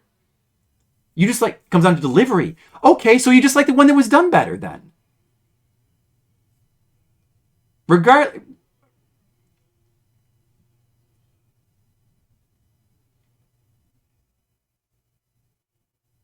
So then, so you like Terminator 2 because that was done better to you than Terminator 1. Although some might disagree. They're both classics, though. Were done better. And, yeah, I don't think that they were. Then the 80s ran electronic. See, it's just... But electronic has nothing to do with it. It has nothing to do with it. Because if the 80s electronic to you was done better, you would like that more. If it was done better, you would like that more. So the fact that it's electronic has nothing to do with it. Right? I'm sure there's examples of electronic, of soundtracks that are electronic from the 80s. You're just not big on Carpenter. That's unfortunate. A lot of stuff from the 80s actually is partially orchestrated. Like, I mean, there is a lot of electronic stuff, but...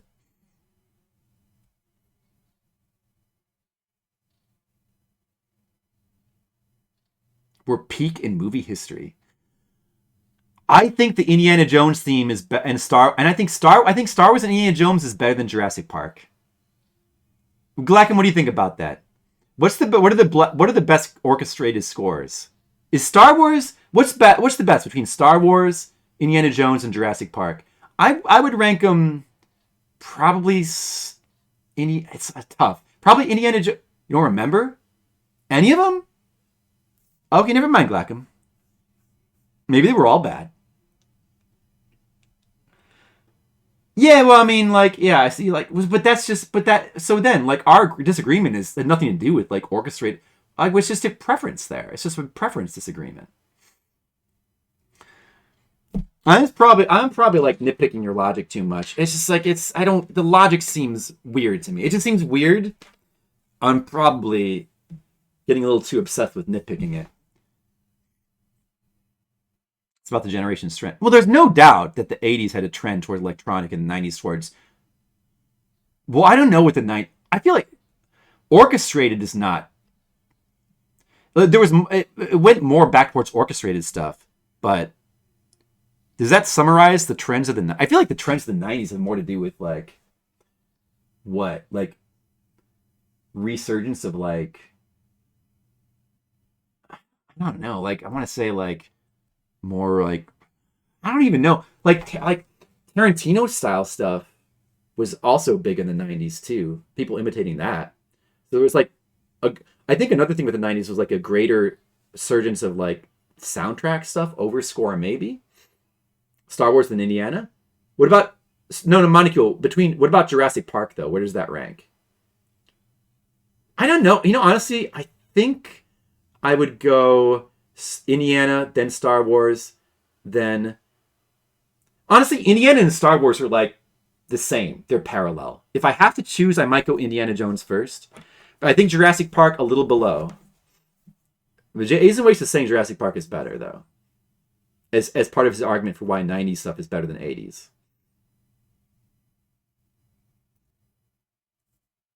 If it had more of its orchestrals. But like... But is that really the reason why? No, whatever. Okay, just forget that. Forget that. Just forget about that. I can't respond to that anymore. Forget about the whole orchestrated versus electronic thing. Like, if you had just simply said, I prefer orchestrated stuff, and that's why I like the 90s better, it would make sense. But the way you're saying it makes no sense to me. So it's just not going to make sense. Let's just forget about it. I can't get it. I can't grasp what you're saying. I can't do it. I just don't understand it. So let's just forget about it. I just don't. Okay, you think it was held back? That makes no sense to me, coming from a person who they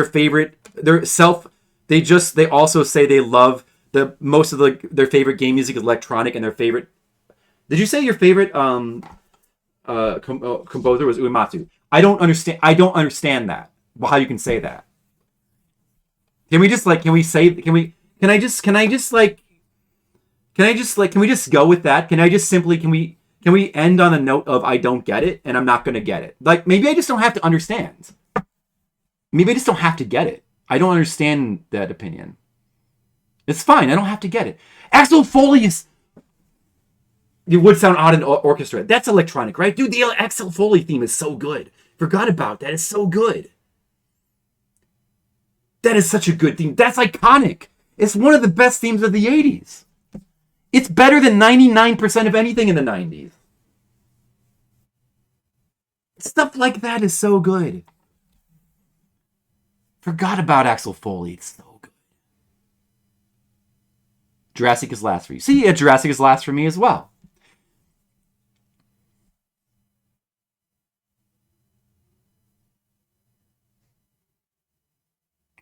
Can't be delivered in another form. I don't know about that. I'm sure it's possible, but certainly it seems to lend itself to electronics. So I will agree. I will basically agree there. Delivery is important. What? But that doesn't make any... No, forget about the delivery thing. What? No, I'm not going to get into this argument again. No, I don't understand what you're talking about. It makes no sense. Forget it. I don't know what you mean by delivery. It doesn't matter. Forget about it. What does that mean? Delivery is important. Explosion in my head? What? Forget it.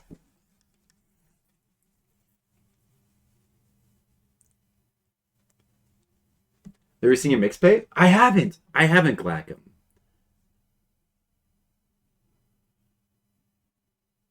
Of the Umihara song? No. Oh, man. I gotta go. That's it. I gotta go. I don't have time for this joke. I have to go. Okay, bye, everyone. No time to raid anybody or anything. I gotta go. Okay, thanks for the stream. Look, that was a very interesting. I enjoyed the little conversation there. It made my head explode a little bit, but I enjoyed the little discussion, debate, conversation. I'm really glad that we finished this field. The next I'll probably give Umihara a little bit of a rest, but the next Umihara stream will be the infamous 56, 57, 58. So look forward to it. All right, guys, I gotta go. Dinner time. Bye.